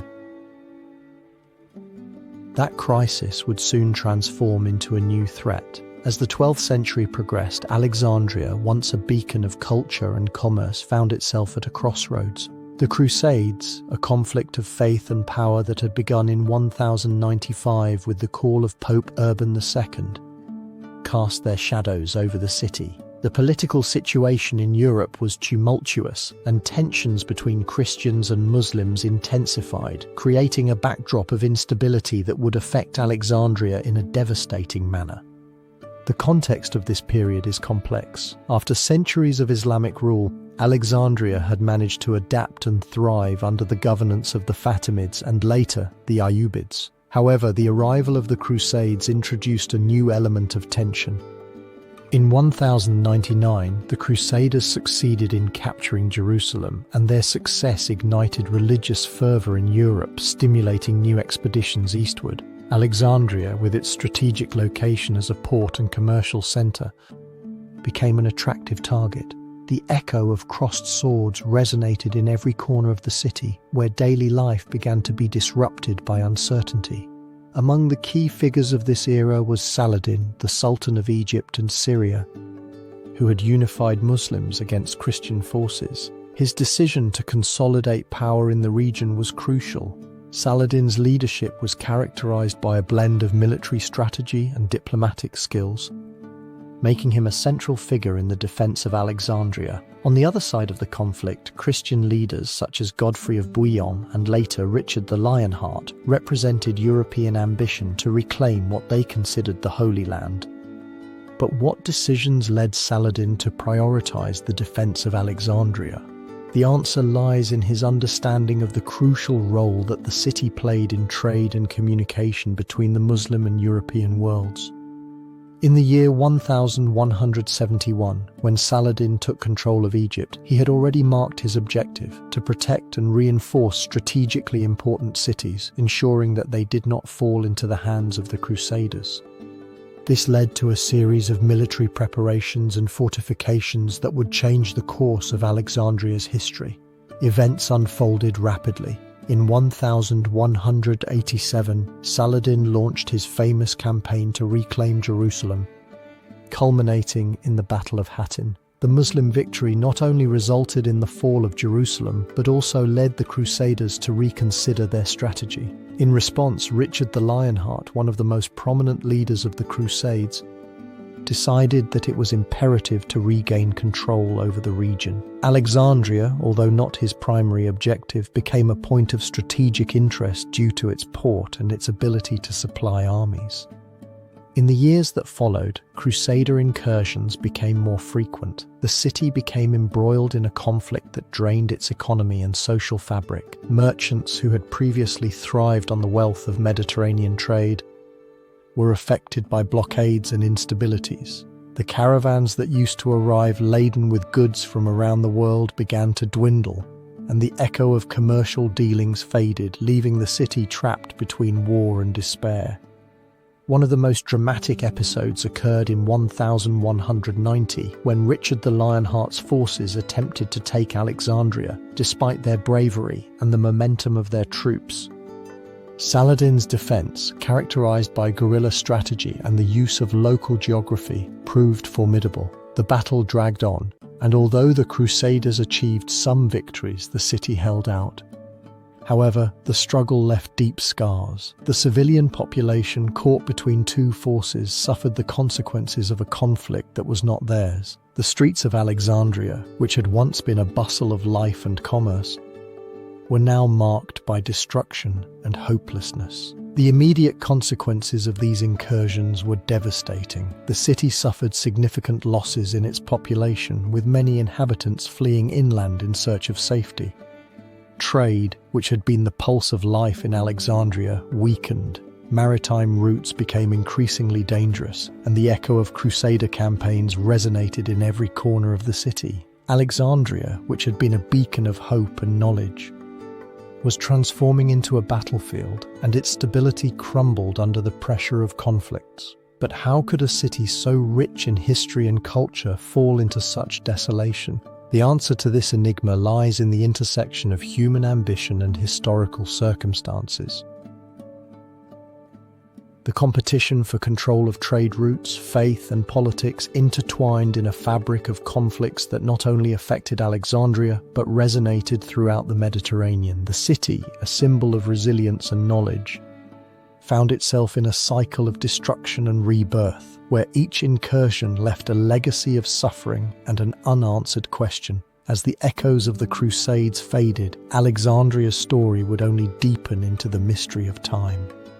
The city would face new adversities that would shape its future. The next stage of its history, marked by the arrival of the Black Death, promised to be another chapter of suffering and resilience in Alexandria's long legacy.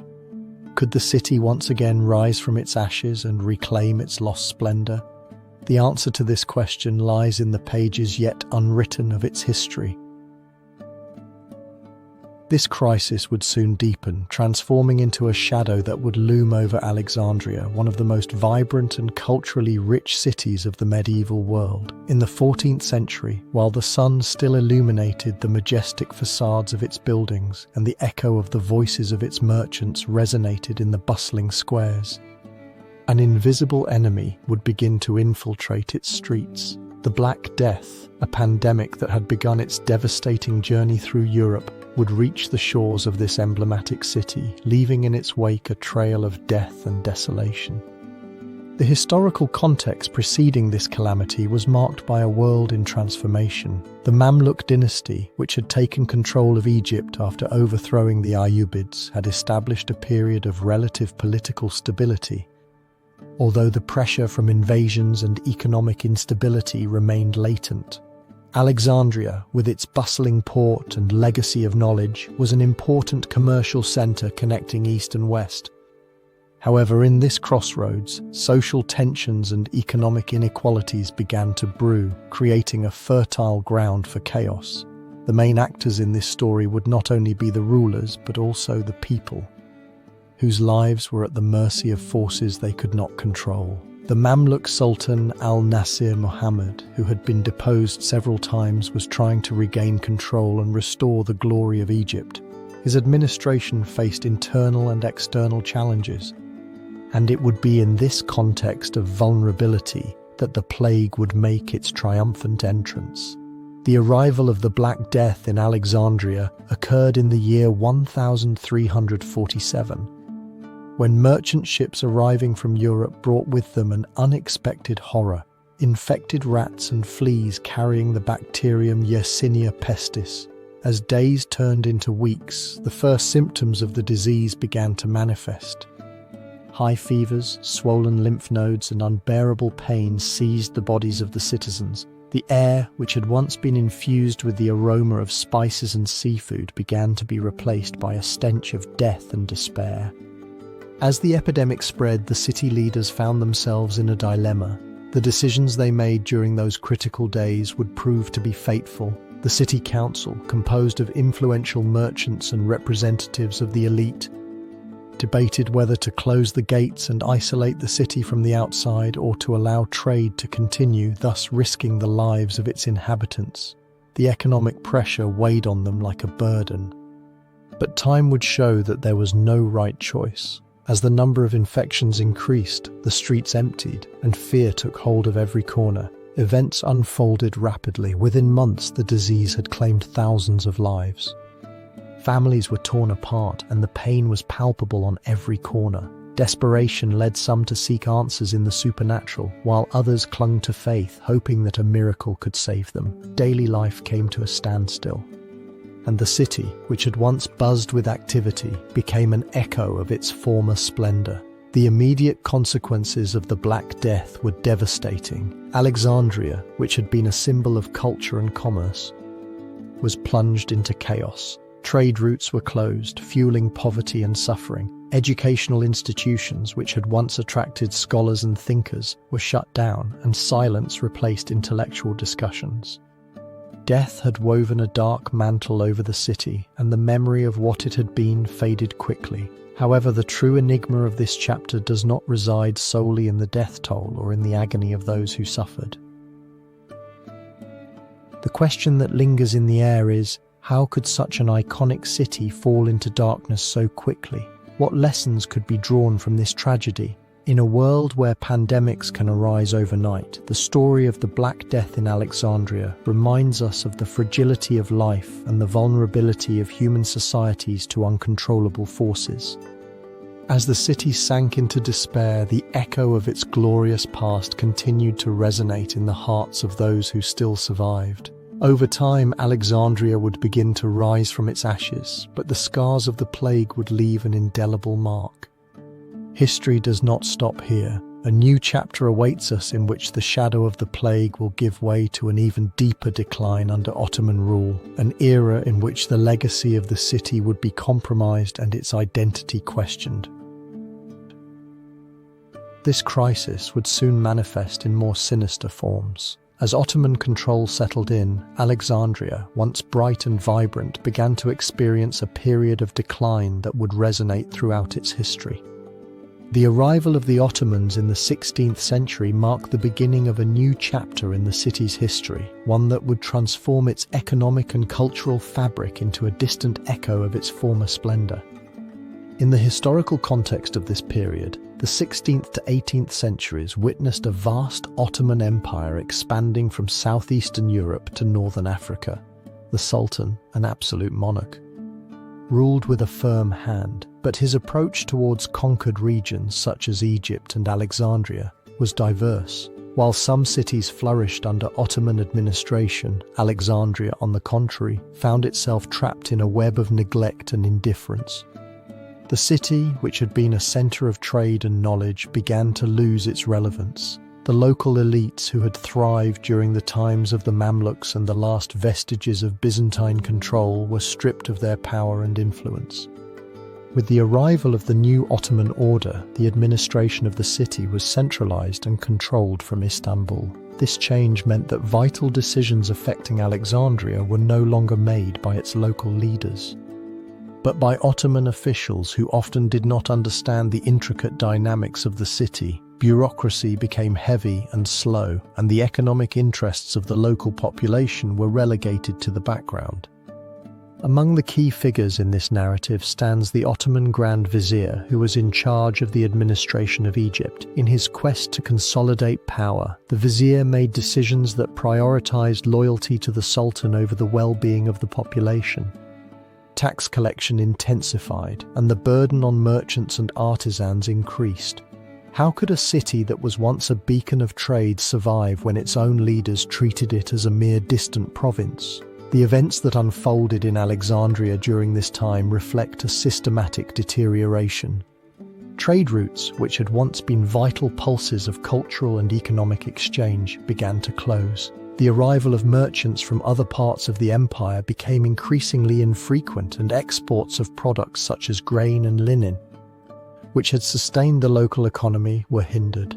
The city, which had once been a melting pot of cultures, transformed into a space of isolation where the echo of cultural diversity slowly faded. The immediate consequences of this decline were palpable. The population of Alexandria began to decrease, not only due to the emigration of those who could afford to leave the city, but also through growing poverty and a lack of opportunities. The streets, which had once resonated with the bustle of merchants and scholars, became shadows of their former splendor. The buildings, which reflected a rich architectural heritage, began to deteriorate, and the cultural life that had flourished for centuries wilted into an ominous silence.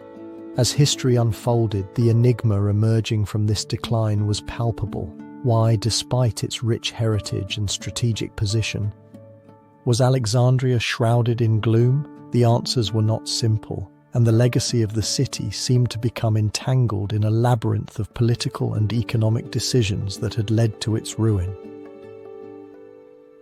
The echo of this decline would resonate through the centuries, marking Alexandria with a history of lost opportunities. However, the city was not doomed to remain in the shadows forever.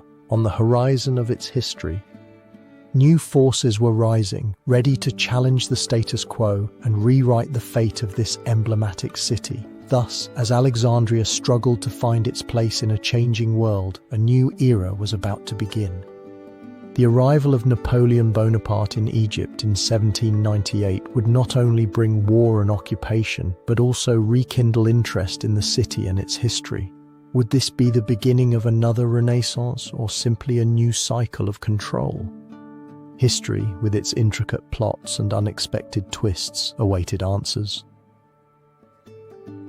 That crisis would soon transform into a new dark chapter for Alexandria. By the end of the 18th century, in a context marked by change and turmoil, the echo of the French Revolution resonated throughout Europe. The ideas of liberty, equality, and fraternity began to challenge the established order, and amid this whirlwind, a man emerged as a central figure: Napoleon Bonaparte, the ambitious general eager to expand his influence and resources. turned his gaze towards Egypt, a jewel of the Mediterranean that had remained in the shadows of history after centuries of Ottoman rule. The year 1798 marked the beginning of a new era for Alexandria. Napoleon's invasion of Egypt was not merely a military campaign, it was an attempt to rewrite the destiny of a region that had been a melting pot of cultures and knowledge. Under the tricolour flag, French troops landed on the Egyptian coast on the 1st of July of that year, and the ancient city of Alexandria, with its rich heritage, was swept into a new period of foreign occupation. The political context in which this invasion unfolded was complex. Egypt, under Ottoman rule, had experienced a significant weakening of its central authority. Corruption and internal struggles had rendered the Ottoman administration incapable of maintaining effective control over its territories. Furthermore, British influence in the region was consolidating, and Napoleon, aware of Egypt's geostrategic importance as a gateway to India and its riches, planned a masterstroke that would change the Mediterranean landscape.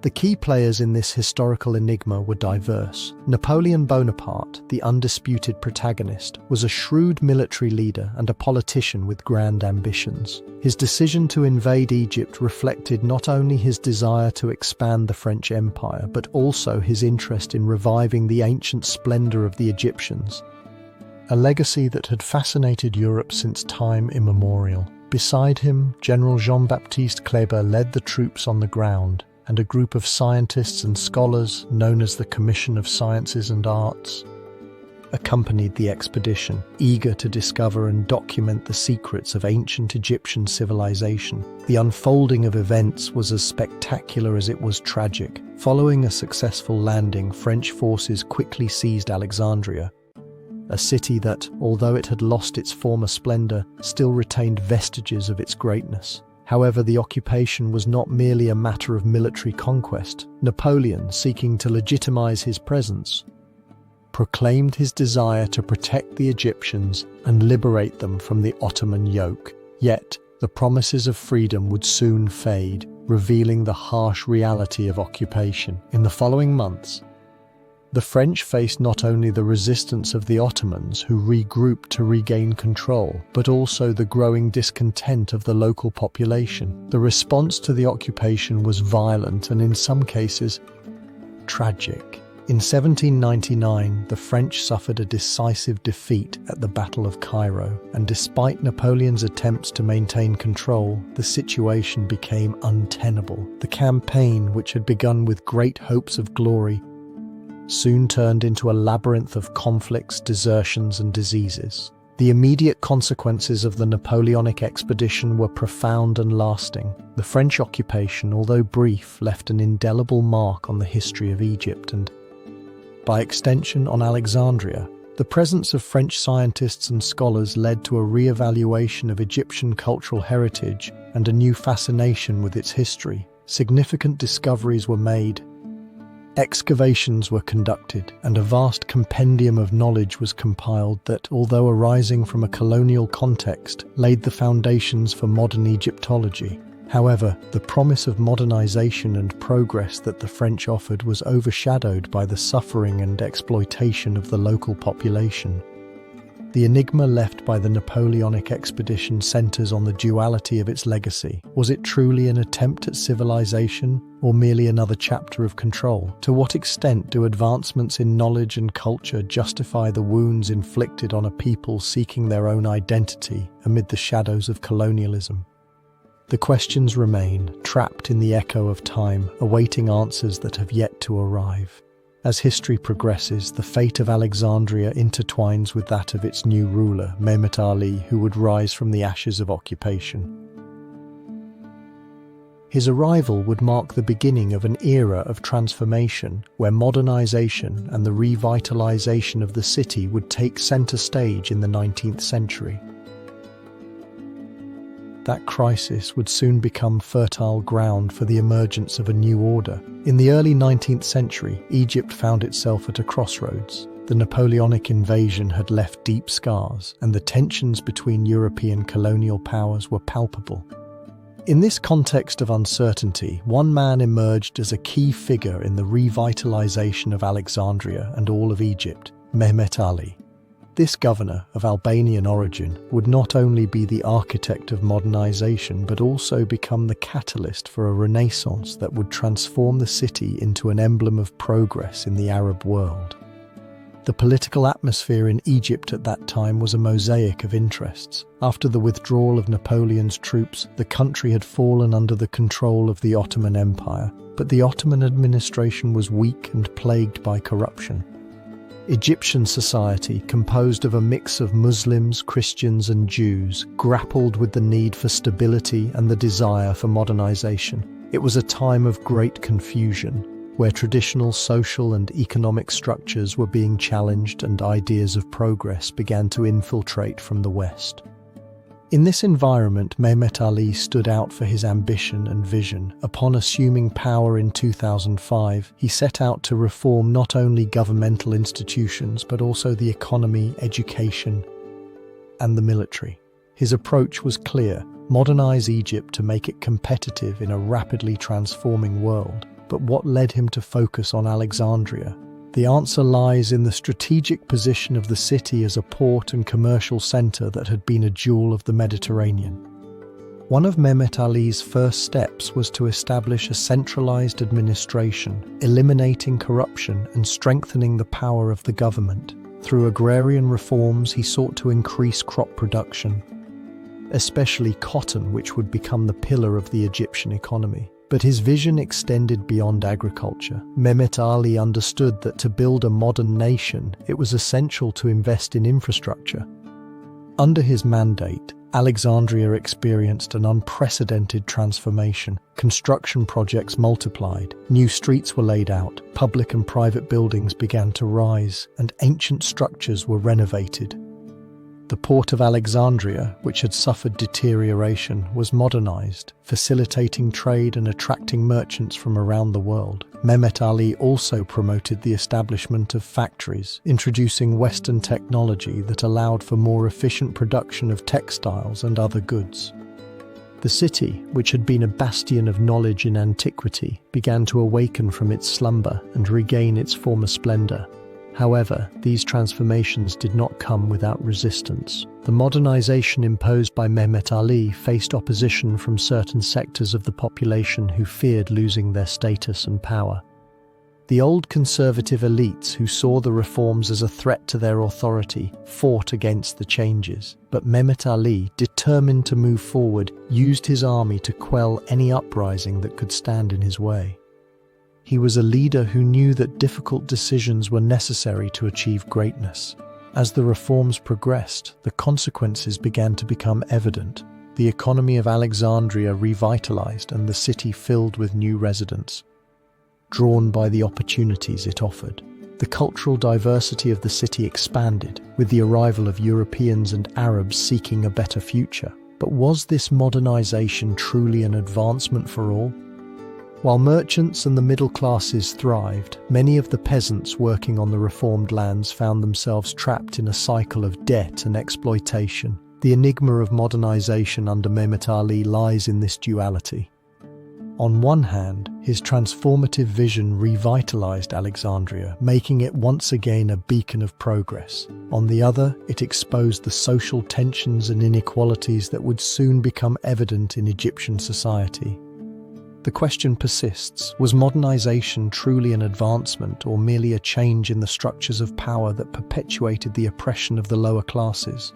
As the repercussions of his decisions began to manifest, Mehmet Ali's legacy became more complex. His ambition led him to expand his influence beyond the borders of Egypt, seeking to establish an empire that could rival the great European powers. This quest for greatness would result in an inevitable conflict, leaving Egypt at a turning point from which it could not return. As the city of Alexandria transformed, a new challenge loomed on the horizon: the opening of the Suez Canal. This monumental project, which Mehmet Ali had supported, promised to connect the Mediterranean with the Red Sea, further solidifying Alexandria's position as a hub of international trade. But the tensions that would arise from the competition to control this strategic route were destined to mark Egypt's fate in the 19th century. The story of Alexandria under Mehmet Ali is undoubtedly a fascinating chapter of Renaissance and ambition, but what mysteries and secrets await in the shadows of his legacy? The duality of his modernization continues to resonate in the streets of the city. Leaving an open question, could Alexandria once again become a melting pot of cultures and knowledge, or was it doomed to repeat the mistakes of the past? The gaze turns to the horizon, where the waters of the Mediterranean carry echoes of an uncertain future. The history of Alexandria stands at a crossroads, ready to be marked by the opening of the Suez Canal, an event that would drastically change the course of its development and redefine Egypt's trade relations with the world. What new opportunities and challenges would arise from this vital connection, and how would the inhabitants of Alexandria face the tide of changes that lay ahead? That crisis would soon give way to a new direction for Alexandria. In the 19th century, the echo of a transformation resonated in the waters of the Mediterranean. While the Ottoman Empire struggled to maintain its control over Egypt, the city of Alexandria found itself at the crossroads of a monumental change, the construction of the Suez Canal. This ambitious engineering project would not only modify the geography of international trade, but also revitalize Alexandria's role as a vital port, leaving an indelible mark on its history. The historical context preceding the opening of the canal is a tapestry of political tensions and economic ambitions. European influence in Egypt was growing, driven by the interests of nations such as France and Great Britain. The governor Mehmet Ali, who had initiated a modernization process in Egypt, faced pressure from Western powers seeking to expand their control over the region. The search for new trade routes had become imperative. The trade of spices, silk, and other precious goods depended on faster access between Europe and Asia. Thus, the idea of a canal connecting the Mediterranean Sea with the Red Sea began to take shape, promising to forever change the fate of Alexandria. The key figures in this epic were undoubtedly Ferdinand de Lesseps, a French diplomat and businessman, and Mehmet Ali himself, who, although he did not live to see the inauguration of the canal, laid the groundwork for its realization. De Lesseps, with his vision and determination, became the architect of a dream that had been conceived much earlier, in antiquity, when the idea of a canal had already been proposed by figures such as Pharaoh Necho II and later by Darius I of Persia. However, the realization of the project in the 19th century required not only ingenuity, but also overcoming economic and logistical obstacles. The concession for the construction of the canal was granted in 1854, and after arduous negotiations, the Suez Canal Company was established. The excavation process began in 1859, involving thousands of workers, many of whom were Egyptians who faced extreme conditions and monumental challenges. The work extended over 163 kilometers, traversing inhospitable deserts and treacherous marshes. But what sacrifices were hidden behind the facade of this ambitious project? History reveals that the construction was an odyssey marked by diseases and a high mortality rate, which generated deep discontent among the local population. As the work progressed, international interest in the canal grew. European powers, especially Great Britain, began to closely observe the development of the project. The opening of the canal on the 17th of February in 1867 was not only a triumph for de Lesseps, but a decisive moment for Alexandria. The city, which had been an important port for centuries, was catapulted to the forefront of global trade. The canal became the shortest maritime route between Europe and Asia, drastically reducing travel time and the costs associated with maritime transport. Alexandria, with its renewed port, became the ideal entry point for goods, turning into a melting pot of cultures and economies. The immediate consequences of the opening of the canal were profound. Trade flourished, And with it, the population of Alexandria grew rapidly. New communities established themselves in the city, generating a melting pot of nationalities and cultures. However, this boom was not without tensions. The arrival of European merchants and investors altered the social dynamics of the city, causing friction between local inhabitants and newcomers. The wealth generated by the canal attracted the attention of imperial powers, which soon became involved in the affairs of Egypt, intensifying the struggle for control over this strategic maritime route. But what mysteries lie behind this apparent prosperity? The history of the Suez Canal is not only one of success and progress. It is also the chronicle of a country whose sovereignty would be threatened. The growing British influence in particular led to effective control over Egypt and the eventual occupation in 1882. Was the development of the canal a blessing or a curse for Alexandria and Egypt? The answer to this question lies in the analysis of the legacy left by the project. The inauguration of the Suez Canal was undoubtedly a victory for modernization in Egypt. But it also marked the beginning of a new era of European interventionism in the region. The shadow of Western powers loomed over Alexandria and Egypt, transforming the city into an important strategic point for imperialism. As the secrets of this new chapter were unveiled, the city prepared to face not only the splendor of its revitalized port, but also the growing uncertainty of an uncertain future. With the opening of the Suez Canal, Alexandria stood on the threshold of a new destiny. Prosperity and chaos would coexist in its streets, while the echo of past decisions resonated in every corner of the city. Could Alexandria, with its rich cultural heritage and turbulent history, find a balance in this new reality? The mystery of its future began to unravel as the 20th century approached, bringing with it a rise in nationalism that would once again change the course of this emblematic city. The modernization and revitalization of Alexandria would soon find itself enmeshed in a new and complex enigma, the rise of nationalism. In the early decades of the 20th century, the city, with its rich cultural heritage and glorious past, became the epicenter of a fervent nationalist movement that called for the independence of Egypt. This impetus did not arise in a vacuum. It was an echo of recent history, marked by colonial oppression and the quest for identity. The historical context that preceded this wave of nationalism was characterized by the presence of foreign powers in Egypt. Following the British occupation in 1882, the country had been subjected to a colonial administration that, while maintaining the facade of an Egyptian government, was in reality controlled by London. The economy, resources, and political decisions were in the hands of the British, generating deep resentment among the middle and working classes. Alexandria, with its strategic port and cultural diversity, reflected this tension. The streets of the city were a melting pot of cultures and nationalities, but also of frustrations and aspirations. In this framework, key figures emerged who would become symbols of Egyptian nationalism. One of the most prominent was Saad Zaghloul, a politician and leader of the Wafd movement who advocated for Egypt's independence and the abolition of British control. Zaghloul, with his charisma and eloquent oratory, managed to channel popular discontent into an organized movement. In 1919, his arrest by the British authorities triggered a series of protests in Alexandria and other cities, turning the city into a battleground between colonial oppression and the desire for freedom. The events that unfolded during this period reflected the struggle between an imperial past and a desired future.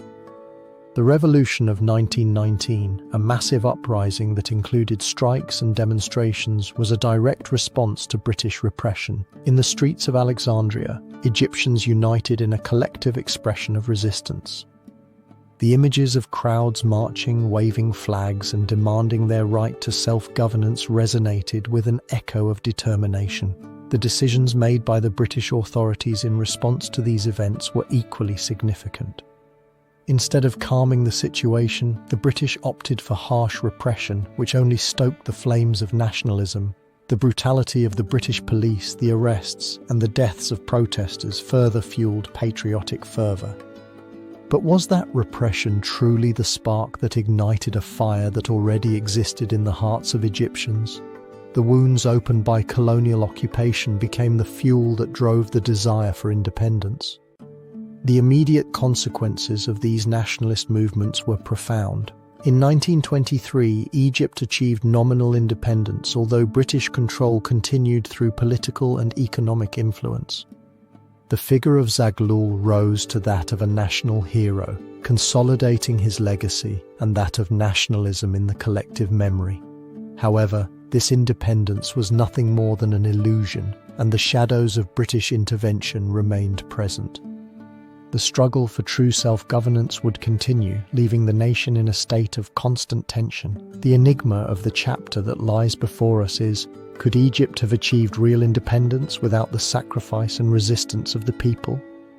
What secrets of Egyptian identity were forced to emerge amid the struggle for freedom? The answers to these questions resonate in the walls of the ancient streets of Alexandria, where history intertwines with destiny.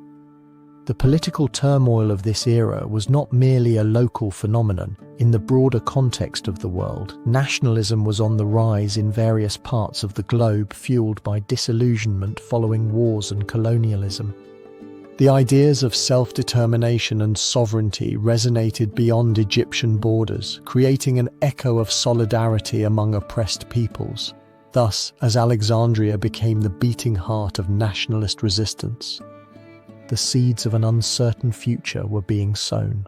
Nationalist movements not only focused on independence but also confronted internal divisions, power struggles, and divergent visions of what it meant to be Egyptian.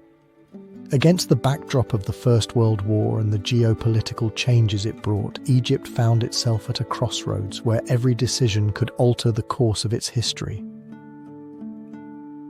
In the next stage of this narrative, the echo of the struggle for independence will intertwine with the harrowing conflict of the Second World War, where Alexandria will play a crucial role. How will Egyptians respond to the new threats looming over their land? And what legacy will the war leave in the pursuit of an autonomous future? The shadows of the past still whisper, and the mystery of Alexandria's evolution continues. That crisis would soon transform into a battlefield, an echo of conflicts that would resonate throughout history. The Second World War, with its backdrop of alliances and betrayals, loomed over the world. And Alexandria, a city that had witnessed countless transformations over the centuries, was preparing to play a strategic role in this new global conflict. In the years leading up to the war, the political situation in Europe and the Mediterranean was volatile. The rise of totalitarian regimes such as that of Adolf Hitler in Germany and Benito Mussolini in Italy had altered the balance of power. Meanwhile, Great Britain and France, fearful of the expansion of the Axis, sought to strengthen their positions in the Mediterranean. Egypt, which had been under British control since 1882, found itself in the midst of a struggle for independence, but the urgency of war would force the nation to make difficult and strategic decisions. Thus, Alexandria, with its natural harbour and rich infrastructure, would become a stronghold for the Allied forces.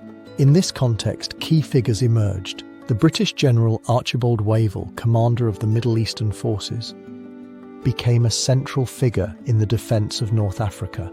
His strategic vision of using Alexandria as a naval base for operations in the Mediterranean was crucial. On the other hand, the Axis forces led by General Erwin Rommel, known as the Desert Fox, had their own plans to seize this vital region. The competition between these military leaders would not only define the future of Alexandria, but also that of the entire North African campaign. As war broke out in 1939, Alexandria quickly transformed.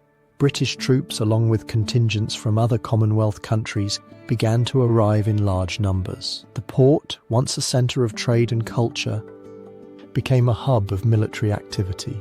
Warships, cargo vessels, and submarines lined its docks, creating an unusual landscape that contrasted with the city's history. The streets, which had once been infused with rich Hellenistic culture, now resonated with the sounds of military boots and war vehicles. As the war intensified, tensions also rose among the civilian population, caught in the whirlwind of a conflict they had not chosen, the Battle of El Alamein, which took place just a few kilometers from Alexandria in 1942, became a crucial turning point in the war. The British forces, under the command of General Bernard Montgomery, faced the Axis troops in a confrontation that would last for weeks. Montgomery's decision to launch a counterattack was driven by the need to protect Alexandria and secure the maritime route through the Mediterranean. The Allied victory at El Alamein not only saved Alexandria from immediate danger, but also marked the beginning of the dismantling of Axis power in Africa. However, the war also brought with it a devastating cost. Air raids by Axis forces and Allied airstrikes on enemy positions left scars on the city. Infrastructure was compromised and the lives of thousands of civilians were altered forever. The question that arose in those dark times was, could Alexandria, with its legacy of resilience and rebirth, survive this storm? Or would it become a shadow of what it once was, an echo of a glorious past? The immediate consequences of the war in Alexandria were profound. The liberation of Egypt in 1943 brought with it a mix of relief and new challenges. The Allied forces, although victorious, left behind a devastated city and a traumatized population. As efforts began to rebuild the damaged infrastructure, the desire for independence and the longing for a free Egypt gained momentum. The war had sown the seeds of change that would flourish in the following decades. Yet, the enigma of Alexandria during the Second World War persists. What secrets lie beneath the ruins of those years of conflict? What lessons can be learned from a city that, despite its history of splendor and decline, has always found a way to be reborn? As we delve into contemporary Alexandria, the city has maintained its indomitable spirit, but the shadows of war still whisper in its streets. The journey through the memories of Alexandria is not over. In the next chapter, we will explore how the city has evolved in the modern era, merging its rich history with the challenges and opportunities of the present. What future awaits this enigmatic metropolis that has survived so many storms? In the echo of the waves crashing against the shore, contemporary Alexandria stands as a palimpsest of stories, a mosaic where the remnants of its glorious past intertwine with vibrant modern life. Since its founding in 331 before Christ by Alexander the Great, this city has been a melting pot of cultures, a place where knowledge and wisdom flourished in the famous library, and where the lighthouse rose, a marvel that guided sailors in their quest for distant destinations. However, time has left scars on its walls, and every corner seems to whisper secrets of a past that never completely fades away. The historical context surrounding Alexandria in the 21st century is the result of a long path of transformations. From the influence of the Ptolemies, through the Roman Conquest, the Islamic rule and European incursions, the city has witnessed drastic changes in its social and political structure. Today, Egypt, under a regime that seeks to balance modernity with its rich cultural heritage, faces challenges that include accelerated urbanization, political tensions, and the search for identity in a globalized world. How does the essence of such a historic city maintain itself in a constantly changing landscape? In this scenario, contemporary leaders and citizens of Alexandria have made key decisions that shape the future of the metropolis. The municipal administration has promoted urban renewal projects, seeking to revitalize historic areas and preserve its valuable heritage. Through initiatives to attract tourism, historical monuments have been restored, and museums have been developed that tell the story of the city, highlighting its importance not only in the past, but also in the present. But can the essence of a place that has been and continues to be a crossroads of civilizations truly be captured? In the heart of the city, the ancient port, which once was a bustling commercial center between east and west, has been the subject of revitalization. Fishermen still cast their nets into the water, while new restaurants and cafes flourish along the shore, offering a contrast between tradition and modernity. The streets, infused with the aromas of spices and the murmur of conversations in Arabic and other languages, bear witness to a cultural crossing that remains alive after centuries of history. Modern Alexandria is, in many ways, a reflection of its past, a place where different traditions, languages, and perspectives meet and clash. However, the city is not immune to challenges. Economic crises have left their mark on the population, with a growing number of citizens struggling to adapt to a world that seems to advance at an unrelenting pace. The youth, who represent more than 60% of the population, face an uncertain future, seeking to balance the heritage of their ancestors with the pressures of modernity. Can this new generation, born in the shadow of the great figures of its history, forge a path that honors their legacy while pursuing their own dreams? Education, a fundamental pillar in the history of Alexandria, remains a central theme today.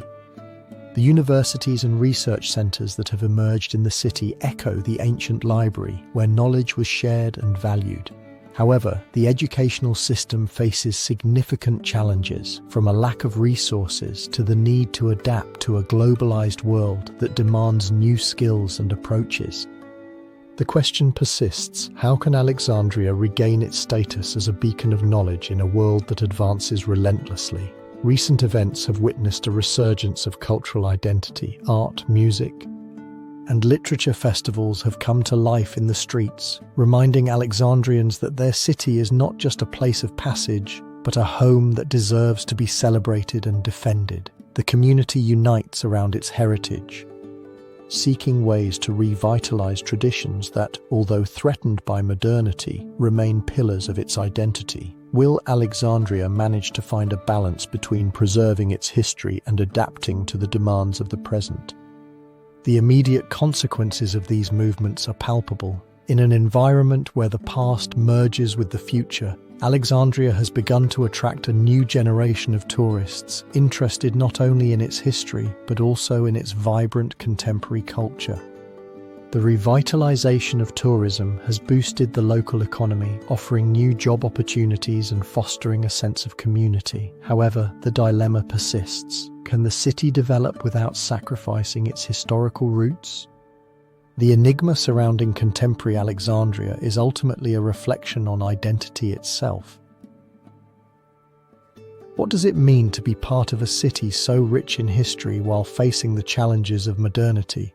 The duality of being the guardian of a legacy and the architect of a bright future is a tension that defines Alexandrians today. As the city moves forward, the search for answers becomes a collective journey, where each citizen becomes a narrator of their own story.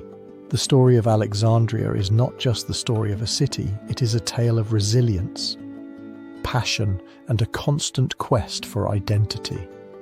As the sun sets over the Mediterranean, the shadows of its glorious past intertwine with the lights of the present, and the murmur of the waves reminds each of its inhabitants that, although time moves on, the legacy of Alexandria never fades.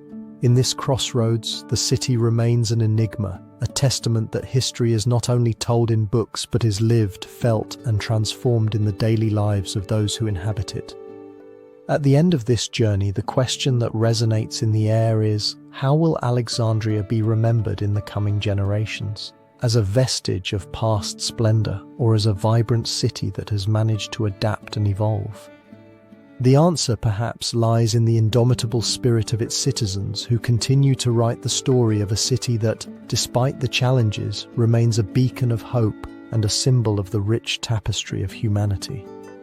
In every brick, in every street, in every heart that beats to the rhythm of the Mediterranean, Alexandria lives and breathes, uniting the past and the present in an eternal embrace. And so, with each dawn, the city reinvents itself, offering a new chapter in its endless story.